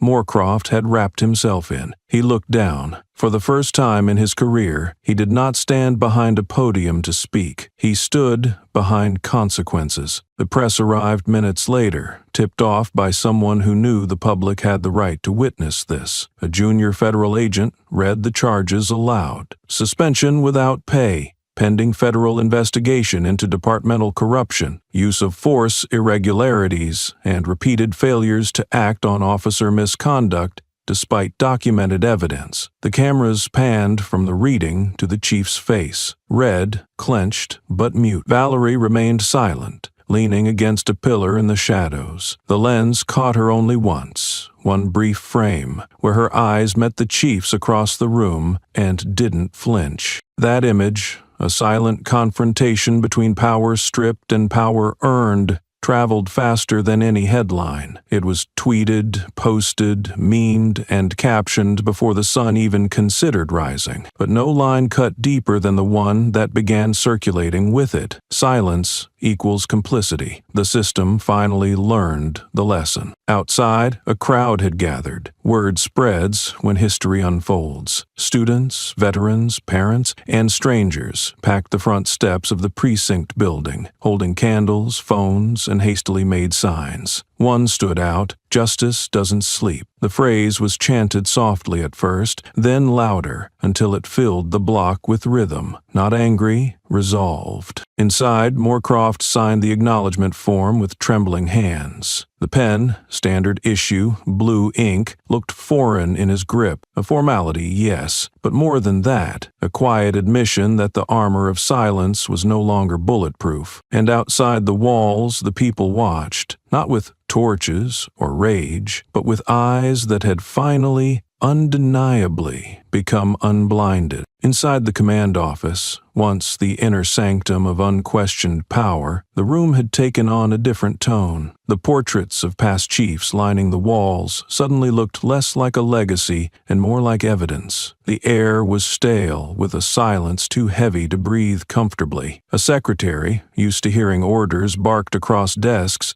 now only heard the soft shuffle of officials in black jackets sifting through drawers. One of them held up a personnel file with a sticky note still attached. "Handle internally." The irony didn't need explaining. The chief had been warned, not once, not twice, but through memos, community hearings, civil complaints, and internal whistleblower flags that had somehow all been ignored, misplaced, or swept under the gray rug just beneath his custom-made desk. And yet, in public, he'd worn the grin of a man immune to consequences, until tonight. One of the federal agents placed a sealed box on the desk labeled "Disciplinary Recommendations Unprocessed." It was thick, dust-coated. Valerie's eyes, still watching from a distance, didn't need the box opened. She had already lived its contents. But for the officers in the room who once believed the badge protected them from their decay, the message was sobering. The reckoning was systemic, not symbolic. Outside, media vans arrived in droves. News anchors whispered urgent reports while fixing their hair, then turned to the camera with phrases like "historic,"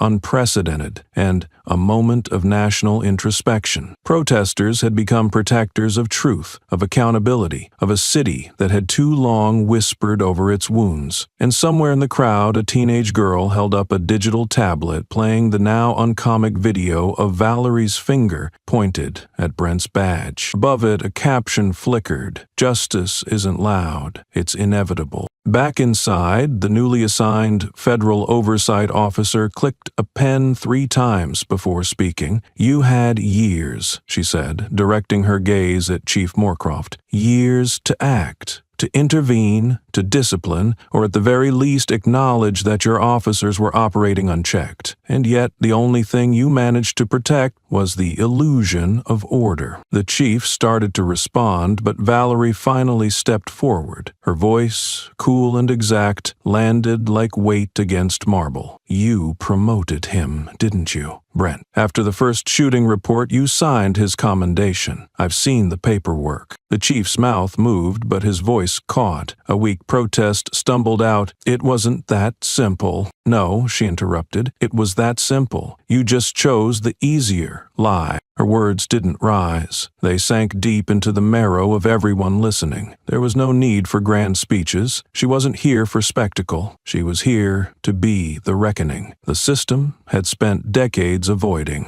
When the order of suspension was officially read, Valerie didn't flinch. The chief, however, did. His jaw clenched, hands behind his back, twitching as if still searching for the authority that had been stripped away. As the oversight officer handed him the written notice, the room seemed to hold its breath. He didn't refuse. He didn't argue. He just signed. A man who had once commanded an entire city's compliance now couldn't command his fate. The final words on the document were simple, effective immediately. And just like that, the title was gone. Outside the precinct, the night had thickened, but the crowd had not thinned. They came not out of curiosity, but out of exhaustion, of lies, of delay, of a system that asked them to be patient while it slowly bled justice. Homemade signs flickered under LED streetlights. "Accountability is not a trend. Your silence is our sentence." And in the center of it all, a cardboard placard written in sharp, crooked marker: "Justice doesn't sleep."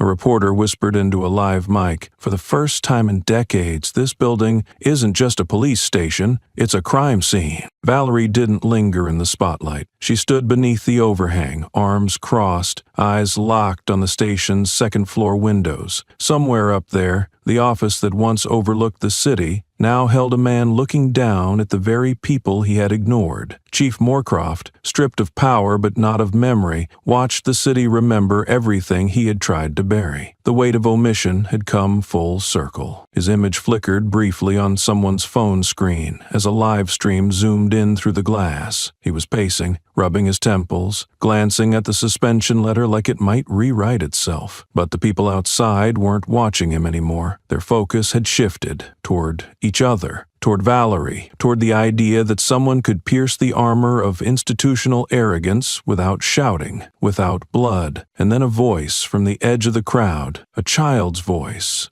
clear, loud, untrembling. "Mom, is that the lady who made them listen?" Valerie turned slightly, catching the silhouette of a young girl pointing at her, wide-eyed. The mother nodded. "That's her." Valerie didn't smile. She just nodded back, a silent recognition that echoed louder than applause. It wasn't a victory. It was a duty, still unfinished. Inside the building, staff were already moving files into locked containers. The federal team had begun the process of isolating evidence: digital drives, complaint records, internal communication logs. Every box loaded into the van outside was a silent indictment. The doors of the precinct, usually swinging with impunity, had turned heavy as tombstone slabs. For the first time in years, no badge could open them without oversight. Before leaving, Valerie handed a USB drive to the oversight officer. "These are interviews," she said, "from ex-officers who resigned because they refused to be complicit. Some were silenced, one was threatened. Use it." The officer accepted it with a nod that said everything words couldn't. Then Valerie turned and walked past the reporters, past the shouts and flashes, and past the wall of cameras that tried to frame her as a lone hero. She wasn't interested in that mythology. She knew the truth. Heroes don't fix broken systems. They expose the cracks and make sure the world doesn't look away this time. Behind her, the building remained lit, but not alive, a shell of what it once was, and above its sealed doors, someone had projected a massive beam of white light, forming 3 words on the brick. "Applies, is it justice?" In the distance, another banner unfurled on a nearby building, placed there by students who had been watching all week. It read, "If justice is delayed, it will be televised." As Valerie walked down the street, Shanice appeared at her side. No words, just presence. That was enough. The street was quiet now, not because the noise had died, but because the message had landed. The era of unspoken protection had ended. Not with a gun, not with a riot, but with a woman who refused to ask for permission to speak the truth. The lights of the city didn't flicker when justice finally stood still long enough to be seen, but headlines the next morning did. "The woman who was once handcuffed is now a certified human rights lecturer," one headline read, printed above Shanice's face. No longer caught in tension, framed in resolve. Her expression was neither triumphant nor performative, carried the weight of lived truth. She wasn't teaching from theory. She was teaching from scars. In a classroom, surrounded by young, curious minds, Shanice moved like someone aware that every word could echo into someone's future. One student, a girl with trembling hands but fierce eyes, turned in an essay that simply began with, "She was the first to teach me the weight of silence." No need for a title, no need for citations. The room had gone quiet when Shanice read those words aloud, not for lack of noise, but for recognition. Silence had power when it came from someone who'd survived being silenced. Cameras still followed her, though not with the same intrusive hunger. This time, it was reverence. A photographer captured her walking past the exact spot where Brent once cuffed her. Same pavement, same sun, but the angle was different now. Her shadow stretched longer. Her head was higher. In the shot, her heels clicked against the concrete like punctuation marks in a speech only her steps knew how to deliver. It wasn't just a local redemption arc anymore. International invitations arrived. A human rights symposium in Geneva requested her as a keynote speaker, another in Sao Paulo. one summit in Cape Town. But it was the New York World Justice Forum that she agreed to attend first, and Valerie, ever the sentinel, sat in the front row. Not as protector, not as power, but as witness. Her eyes didn't shine with tears. They burned with pride, held tightly behind military stillness. Shanice stood behind the lectern with no notes. She didn't need them. Her voice was steady, and her truth was rehearsed by reality. When you teach children about justice, she said slowly, you keep the next generation from injustice. The quote flashed across screens, then across timelines, then across cities. Billboards used it. School banners stitched it. Protest signs quoted it. It became a mantra, not because it was poetic, but because it was earned. There was no mention of Brent in her speech, no names of the ones who tried to crush her. She spoke of systems, of silence, of structure. She let the weight of what was implied do the bruising. She didn't need to mention him for him to feel it. Later that night, in a quiet hallway of the venue, Valerie stood beside her sister. They stood when you spoke, she said simply. Shanice looked back at her and replied, so did you, long before they did. They didn't hug. They didn't cry. They nodded, two women who had rewritten what power looked like. And outside, taped to the glass doors of the Forum Center, was a copy of that student's essay, still untitled, still trembling, still fierce. The weight of history did not lessen with applause. It didn't soften under ceremony or yield to neatly folded ribbons. It sat heavy in Valerie Rowe's chest as the envelope arrived, thick, cream-colored, stamped with the seal of the United States. Inside was the official nomination, a Presidential Medal of Freedom, the highest civilian honor the country could offer. It was meant to commemorate a legacy. But to Valerie, it reeked of closure offered too late, of flowers laid on graves instead of hands held when it mattered. She held the paper like a verdict. Then, with fingers that had signed orders and closed files on corrupted men, she placed the letter back into the envelope without a word. Her assistant stood waiting for instructions. Caught between pride and discomfort, Valerie simply said, draft my response. No speech, no ceremony, just the truth. And then she added, include the photo. That photo, a single snapshot of a white marble headstone, rain-specked, with her daughter's name etched deep and sharp, the only monument she cared to honor. The press caught wind before the ink dried. Headlines flooded in, calling it unprecedented, powerful, defiant. Federal general declared Medal of Freedom, no award can replace a lost child. Journalists speculated whether it was political. Pundits asked if she was ungrateful. But to those who'd watched the storm unfold, those who'd stood in the crowd when she unshackled her sister, when she silenced an entire precinct with one order, her refusal echoed louder than 100 speeches. In her written reply to the president, Valerie stated, my daughter did not need a posthumous honor. She needed to walk home safely. She needed to grow up. She needed a world that didn't weigh her skin heavier than her soul. Alongside her signature was the photo, unretouched, unframed, just real. The president, in a rare gesture of solemnity, hand-wrote a thank-you note in return. Valerie read it, folded it, filed it without comment. She neither burned it nor displayed it. She was past symbolism. What she lived for now was structural truth, systemic honesty. When reporters swarmed her at the entrance of a civil rights symposium, she paused only long enough to say, this country gives medals to people who survive. I wanted to build systems where no one has to. In the crowd, Shanice stood quietly, no longer the woman in cuffs. She was the keynote speaker now, but even she looked at Valerie not as a sister or savior, but as someone who had learned to make grief into gravity. Online, Valerie's stance ignited discussion.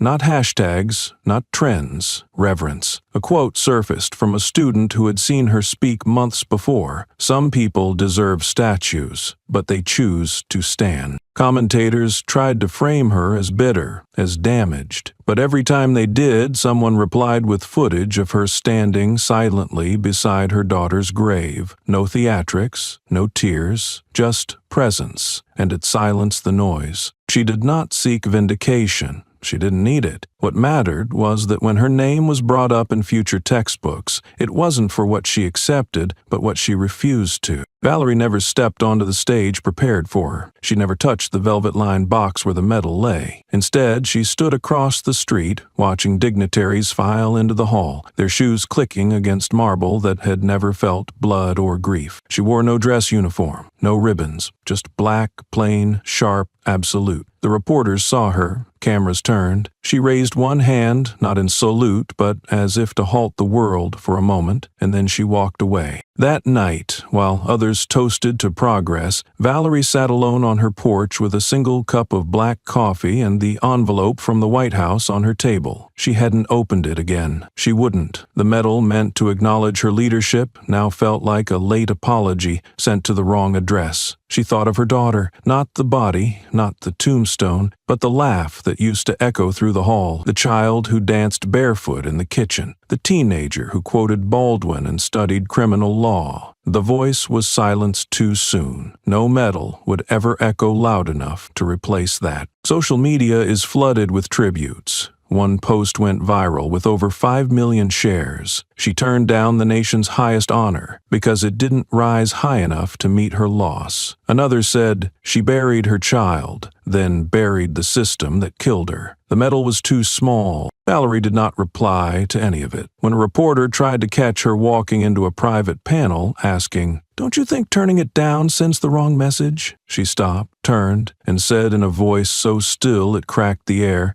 "You think medals change systems? I changed yours without one." Then she walked into the room where a new generation was learning how not to repeat old mistakes. Inside, the moderator asked her if she would ever reconsider. She shook her head once. Symbols only matter when justice is out of reach. I didn't need to wear a medal to make the law move. I needed to bury a child to make people listen. That should haunt this country more than anything else. The room went silent. No applause, just breathe held. A single tear slid down the cheek of a woman in the back row, a teacher, like Shanice, who had lived long enough to know that some truths don't need echo, they need endurance. Meanwhile, the medal sat untouched in a climate-controlled vault. Some said it would be preserved for historical purposes. Others whispered it should be destroyed, but Valerie never cared. For her, the real monument was already built. In every changed policy, every badge held to higher standards, every young black girl who walked home safe because someone, once, had refused to accept an apology in gold.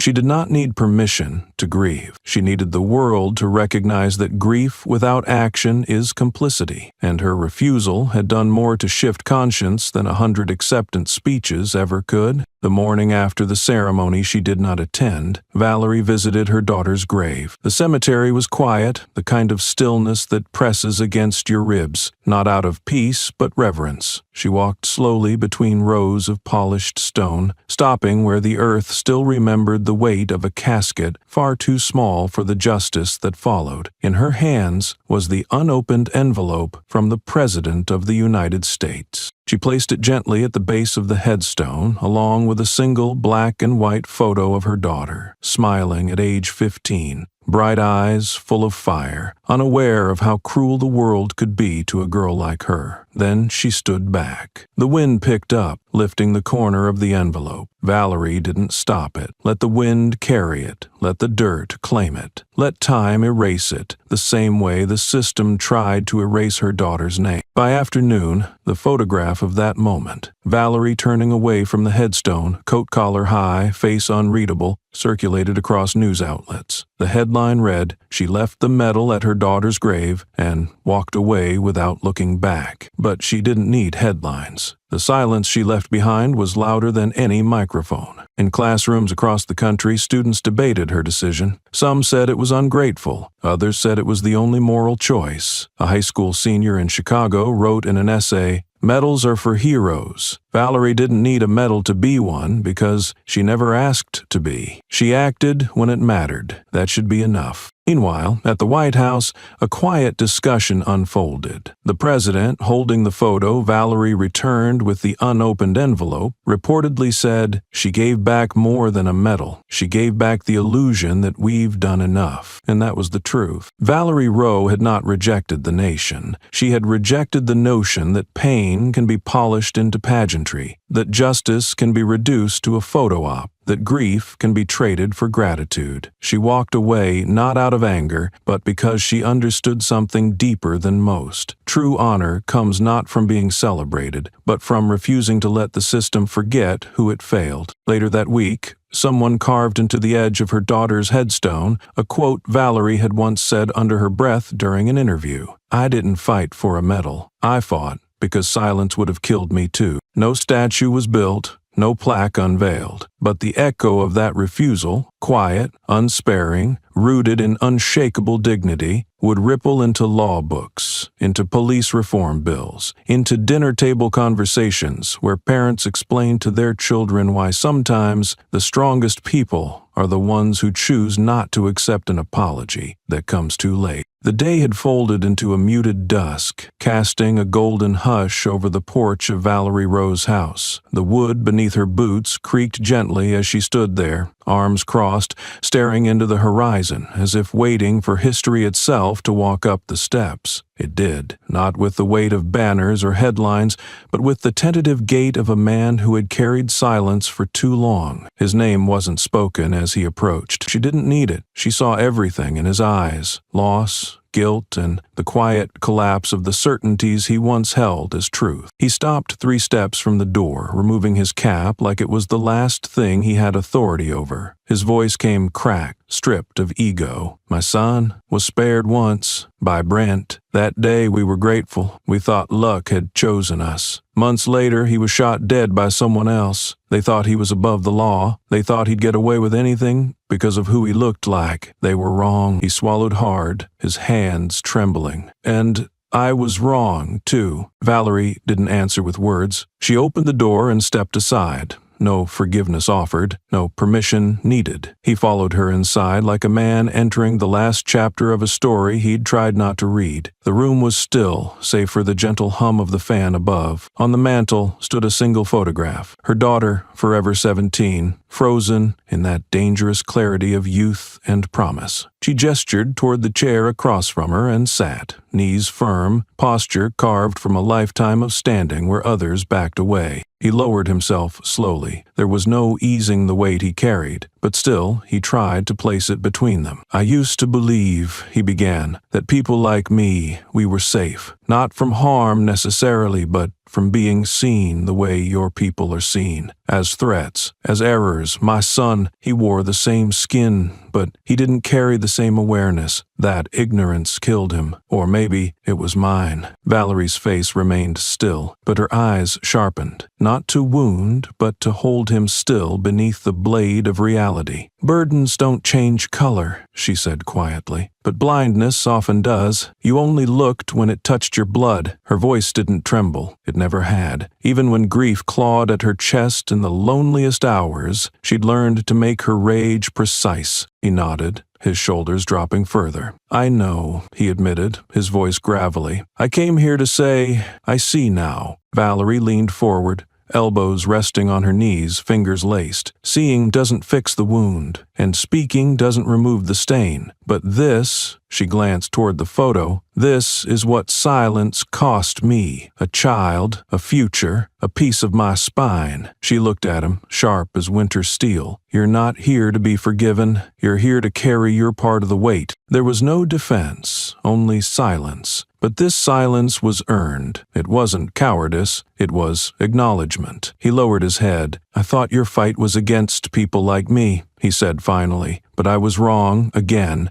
Your fight was always bigger, more human." Her lips barely moved. "My fight was always against the idea that justice had a favorite." Outside, the wind picked up slightly, as if to hush the world around them. The air inside remained taut, stitched with decades of wounds finally being aired in a house that had learned to hold both grief and grace. "I never imagined," he began again, more broken this time, "that it would take my son dying for me to understand the war you've been in your whole life." Valerie stood, but not with disdain. Her steps toward the photograph were deliberate. She picked it up, brushed a thumb across the frame, then turned it slightly toward him. Her name was Ava. She was going to study law. She wanted to rewrite the rules instead of just surviving them. He stood too, slowly, almost afraid to look at the girl he never knew, yet suddenly understood. "I'm sorry," he whispered. It wasn't a plea. It wasn't a negotiation. It was a sentence passed on himself. Valerie's gaze didn't soften, but it did settle. There are no words that undo death, but there's a truth we can still build, brick by brick, if you're willing to stop hiding behind comfort. "I am," he said simply. She put the photo back and turned toward him, meeting him at the center of the room where legacies often begin, in silence, in shared pain, in reluctant alliance. "Then sit," she said, "not to be heard, but to understand." So they sat, a white father and a black mother, on opposite sides of tragedy, linked now not by forgiveness, but by understanding. Not allies, not enemies, just two people beneath the same collapsing sky, holding up a piece of what broke. Outside, somewhere in the distance, a child's laughter cut across the street like a promise. Inside, nothing more was said. It didn't need to be. The ripple of justice, once sparked by the weight of a single wrist locked in cold steel, had grown into a wave too vast to be contained within mere headlines. It now coursed through classrooms. From a moment on the street to a mandate in the state, the story of Shanice Roe v. Brant Keller had been codified, not as a political talking point, but as an ethical case study. The directive came not from a mere department, but from the State Board of Education, its seal solemn atop a resolution that carried more gravity than ceremonial fanfare ever could. All secondary education institutions would henceforth include the case as core material in the ethics and justice curriculum. No more was this a cautionary tale whispered in activist circles. Now it was the syllabus. Now it was the law. In classrooms once numb to nuance, students now debated not just the surface of the event, but its marrow. What it meant to be seen as dangerous simply by standing still. What it cost a system to ignore rot until it stank in daylight. Paragraphs in revised textbooks didn't just name Brent Keller, they dissected his behavior, the unchecked violations in his record,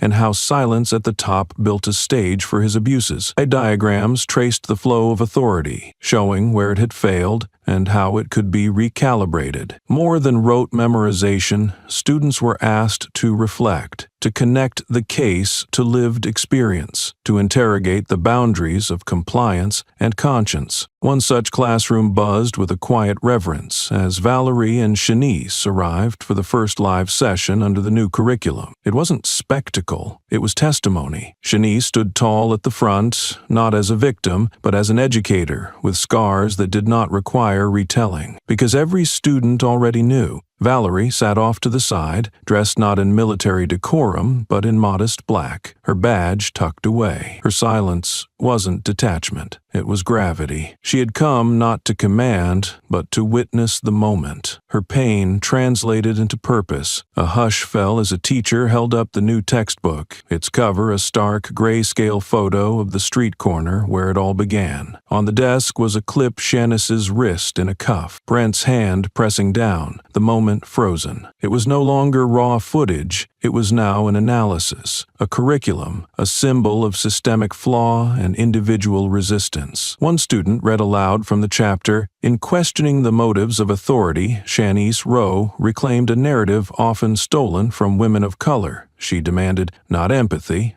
but accountability." When the floor opened for discussion, a girl in the back stood, trembling not with nerves but with the weight of language trying to catch up to her thoughts. "You didn't yell," she said, addressing Shanice. "You didn't even resist, but somehow it was louder than a scream." Shanice smiled, not the smile of someone flattered, but of someone who recognized the precise moment her story turned into a mirror for someone else's clarity. Then, from the front row, a boy raised his hand and asked Valerie, "Do you think justice finally exists now?" The room held its breath, waiting, not for a soundbite, but for a truth. Valerie leaned forward, her voice even, unshaken. I don't believe justice exists. I believe it's built, one brick, one hard decision, one confrontation at a time. It's not something you find, it's something you make. There was no applause, only understanding. That was its thunder. Later that day, cameras rolled as the Department of Education held an official event to launch the updated civic textbooks. Valerie was handed a ceremonial pen, a gesture, symbolic and subtle. Instead of signing anything, she walked over to a group of students and handed the pen to a young girl whose notebook was filled edge to edge with furious writing. "Here," she said. "You'll need it more than I do. Just make sure you write it before someone else rewrites it for you." One image from that day became iconic. Valerie caught mid-motion, extending the pen while the Capitol loomed behind her. The caption beneath the image read, "Document injustice before it becomes heritage." Across the state, schools began integrating the case into cross-disciplinary discussions.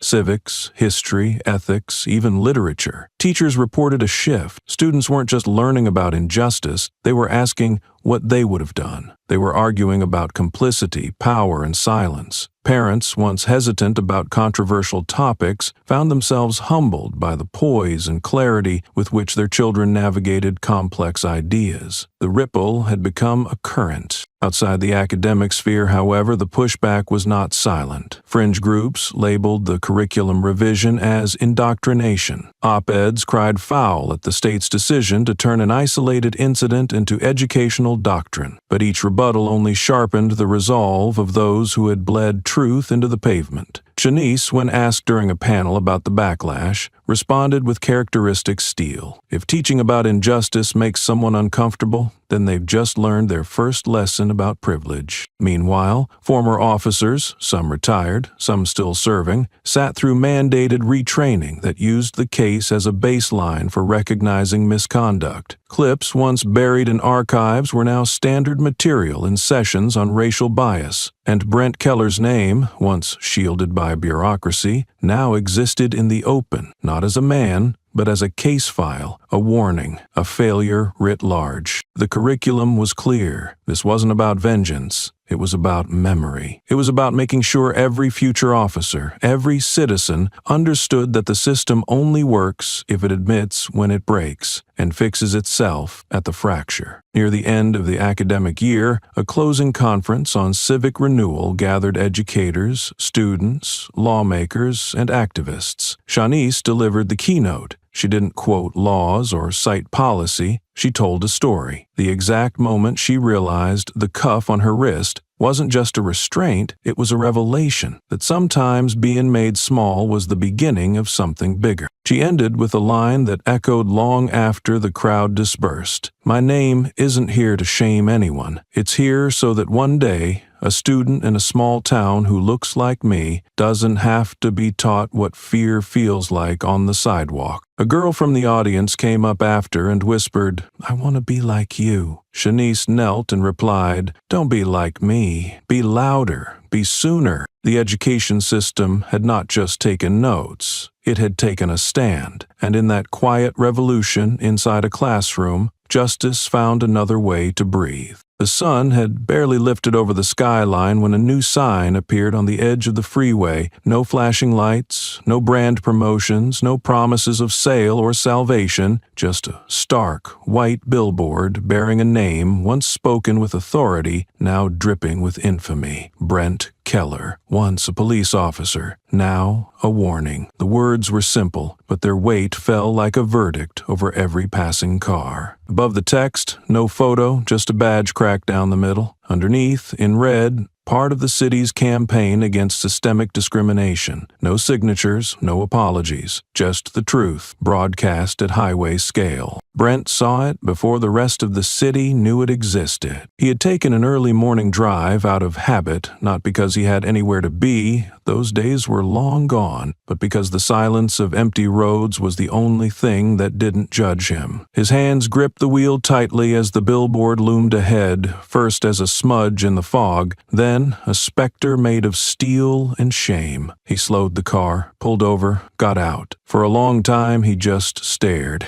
There it was, his name in 6-foot lettering, stripped of rank, robbed of dignity, burned into public memory not as a man, but as a message. The sentence echoed inside him, louder than sirens ever had. Once an officer, now a symbol of wrongdoing. No uniform, no honor, just a lesson. For a second, Brent imagined stepping forward and tearing the sign down with his bare hands. But his arms didn't move, his legs didn't budge. Not because of fear, but because he knew the sign wouldn't fight back. It didn't need to. It had already won. It had taken from him the last thing he hadn't even realized he was still clinging to: anonymity. A child passed behind him on the sidewalk, maybe 10 years old, pointing up at the sign with curiosity. "Hey, mister, is that your name?" Brent turned slowly. The child's eyes weren't hostile, they were blank, untouched by context, asking a question the world already answered. "Are you the bad man?" Brent's lips parted. Nothing came out. He wanted to say no, he wanted to say it wasn't that simple, that he was once a protector, that he was human, but none of those defenses made it past his throat. Not today, not here, not in front of that billboard. The child waited a beat longer, then skipped away, not needing a reply. Brent just stood there, knees weak, the heat of shame climbing up his neck like a collar made of fire. Behind him, the camera drone from a local station captured the scene. Wide shot, then slow zoom. A man, no longer framed by a badge, no longer surrounded by squad cars or command, just a figure in gray, shrinking beneath a headline he authored but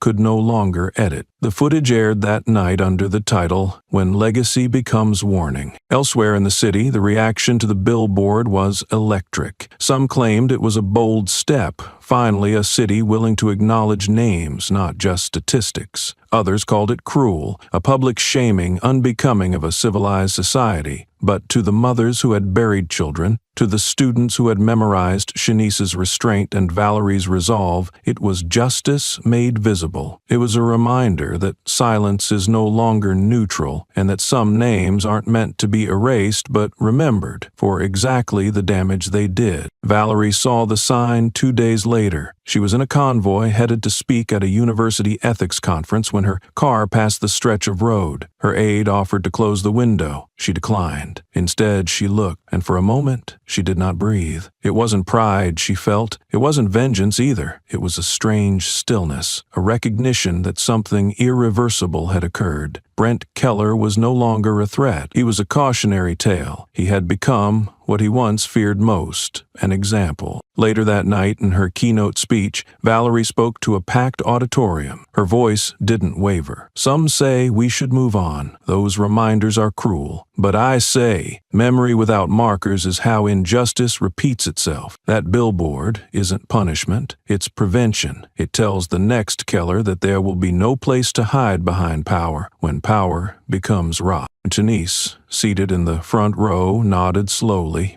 She remembered too well how that power had felt pressing into her spine, metal digging into skin, silence swallowing every witness. Now, the same city that once looked away had built a monument, not to her suffering, but to the truth that rose from it. Brent didn't leave the house for days after the sign went up. He stopped answering calls. He drew the curtains. When he did finally step out, he wore a hat pulled low and avoided eye contact. Yet the whispers followed. Not screams, not insults, just awareness. The slow erosion of relevance. The kind of societal exile that no court hands down, but every sidewalk enforces. There was no arrest, no prison, but there was no redemption either. He walked among people who used to salute him. Now they looked away, unsure whether to pity him or despise him. To some, he was a ghost. To others, a case study. But no one called him officer. That title had been stripped long before the badge was, and in its place stood something far heavier. His name, cemented into the city's history not as protector, but perpetrator. He passed by a bookstore one afternoon, a copy of the new ethics textbook on display in the window. Page 114, his name in bold, next to a screenshot of that first viral clip, Shanice, restrained, his smirk, her silence. The confrontation that had sparked a statewide awakening. He stood frozen at the glass, the weight of his face staring back at him through layers of ink and memory. The billboard stayed up for 6 months. It rotated locations. Each time, the design stayed the same. Brent's name, the phrase, the broken badge. The campaign became part of a wider initiative, Know Their Names, designed to memorialize injustice not through sorrow, but through civic education. Beside each sign, smaller text offered hotline numbers for abuse reporting, legal support, and community organizing. And as the sign stood tall, Brent walked small, no longer a figure of fear, but a shadow of what once was. He was not forgiven, he was not forgotten, he was not defended. He was documented, and in a world finally learning to remember right, that was more than enough. The echo of Brent Keller's name was still rippling through news cycles when Valerie Rowe stepped quietly into her sister's apartment, unannounced but expected. The television was on mute, a looped broadcast playing archival footage of that day on the sidewalk. The cuffs, the confrontation, the silence, the surge. Shanice didn't look up right away. Valerie didn't rush her. They sat for a while, two women who'd weathered a storm not just public but personal, systemic, and generational. Finally, Valerie broke the stillness with a sentence that carried no pride, no ceremony, just clarity. "I'm not a hero," she said softly. "I just couldn't let another name get erased." Shanice didn't respond with thanks. She didn't need to. Her eyes said what history rarely does, that the strongest battles aren't won with fists or slogans, but with people who refuse to stay silent, when silence is the safest choice. Across the state, the case of Shanice Rowe versus Brent Keller had already become more than an incident. It was being studied, cited, taught. A statewide justice symposium had named it a model case of timely intervention disrupting entrenched abuse. Law schools dissected every second of the footage. Policy briefings quoted Valerie's exchange word for word, and in classrooms, once reluctant to name names, students were now asked to write essays not just on legality, but on accountability. At the center of it all was a clip just 10 seconds long, the moment Shanice, from inside a patrol car, had raised her wrist and called, "Valerie, it's him again," followed by Brent's sneer, "Call your sister, I'll be right here." That moment, so loaded, so raw, had gone viral, recut into short films, quoted in songs, painted into murals. It had become something bigger than a plea. It had become a prophecy. 12 million shares, 40 countries, hundreds of editorial think pieces. And then came the call from Washington, D.C. In the center of the Capitol, just steps from the Lincoln Memorial, a new installation was unveiled. Not a statue,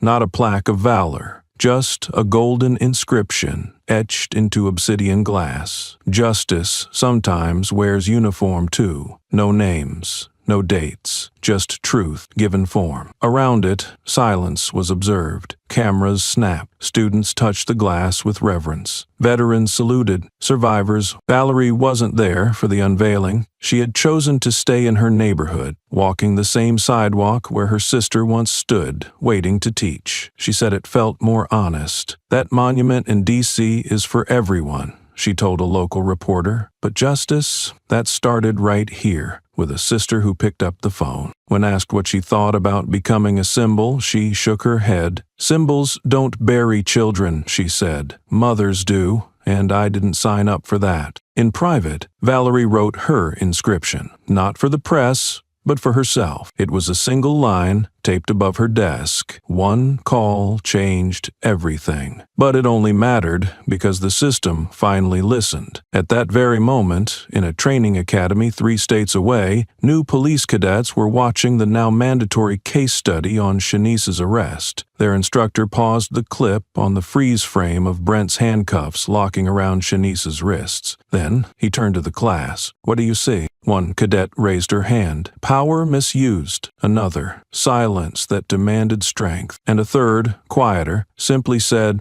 a system being tested. By the end of the hour, they all understood something their predecessors had never been made to confront. Justice is not just a matter of action. It is a matter of timing, of witness, of intervention, and sometimes it comes in the form of a woman in uniform, saying, "Enough." Back at Shanice's school, a new elective course on civil courage had opened, built around lived examples. The first guest speaker, Valerie. She didn't come with a speech, she brought a binder. Inside it were redacted memos, copies of internal complaints dismissed, letters from citizens who had once written and never been heard. She passed them around and simply said, "Read these. Then ask yourselves, what happens when the right person doesn't pick up the phone?" A student in the back raised his hand. "Did you ever think your voice would matter that much?" Valerie smiled. It didn't, until the system stopped pretending it couldn't hear. That evening, she sat again with Shanice. No cameras, no audience, just two sisters. Shanice looked over and whispered, "It wasn't just the call, you know. It was that you didn't wait for someone else to make it." Valerie chuckled. "You're lucky I still had that channel open."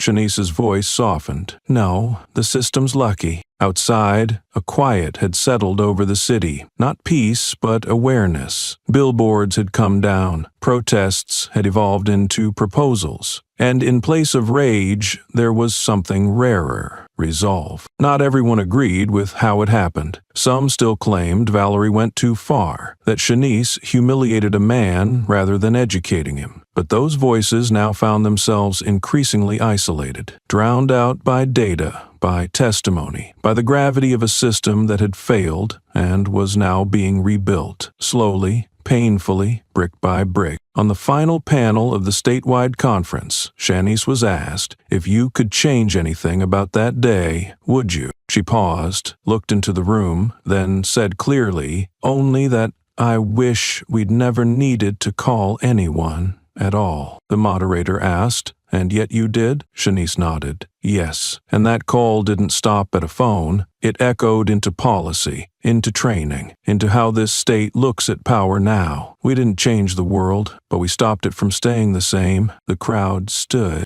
Valerie, watching from the side, allowed herself one small smile. Then she whispered, barely audible, one call, one chance, and a system that finally had to learn what justice sounds like.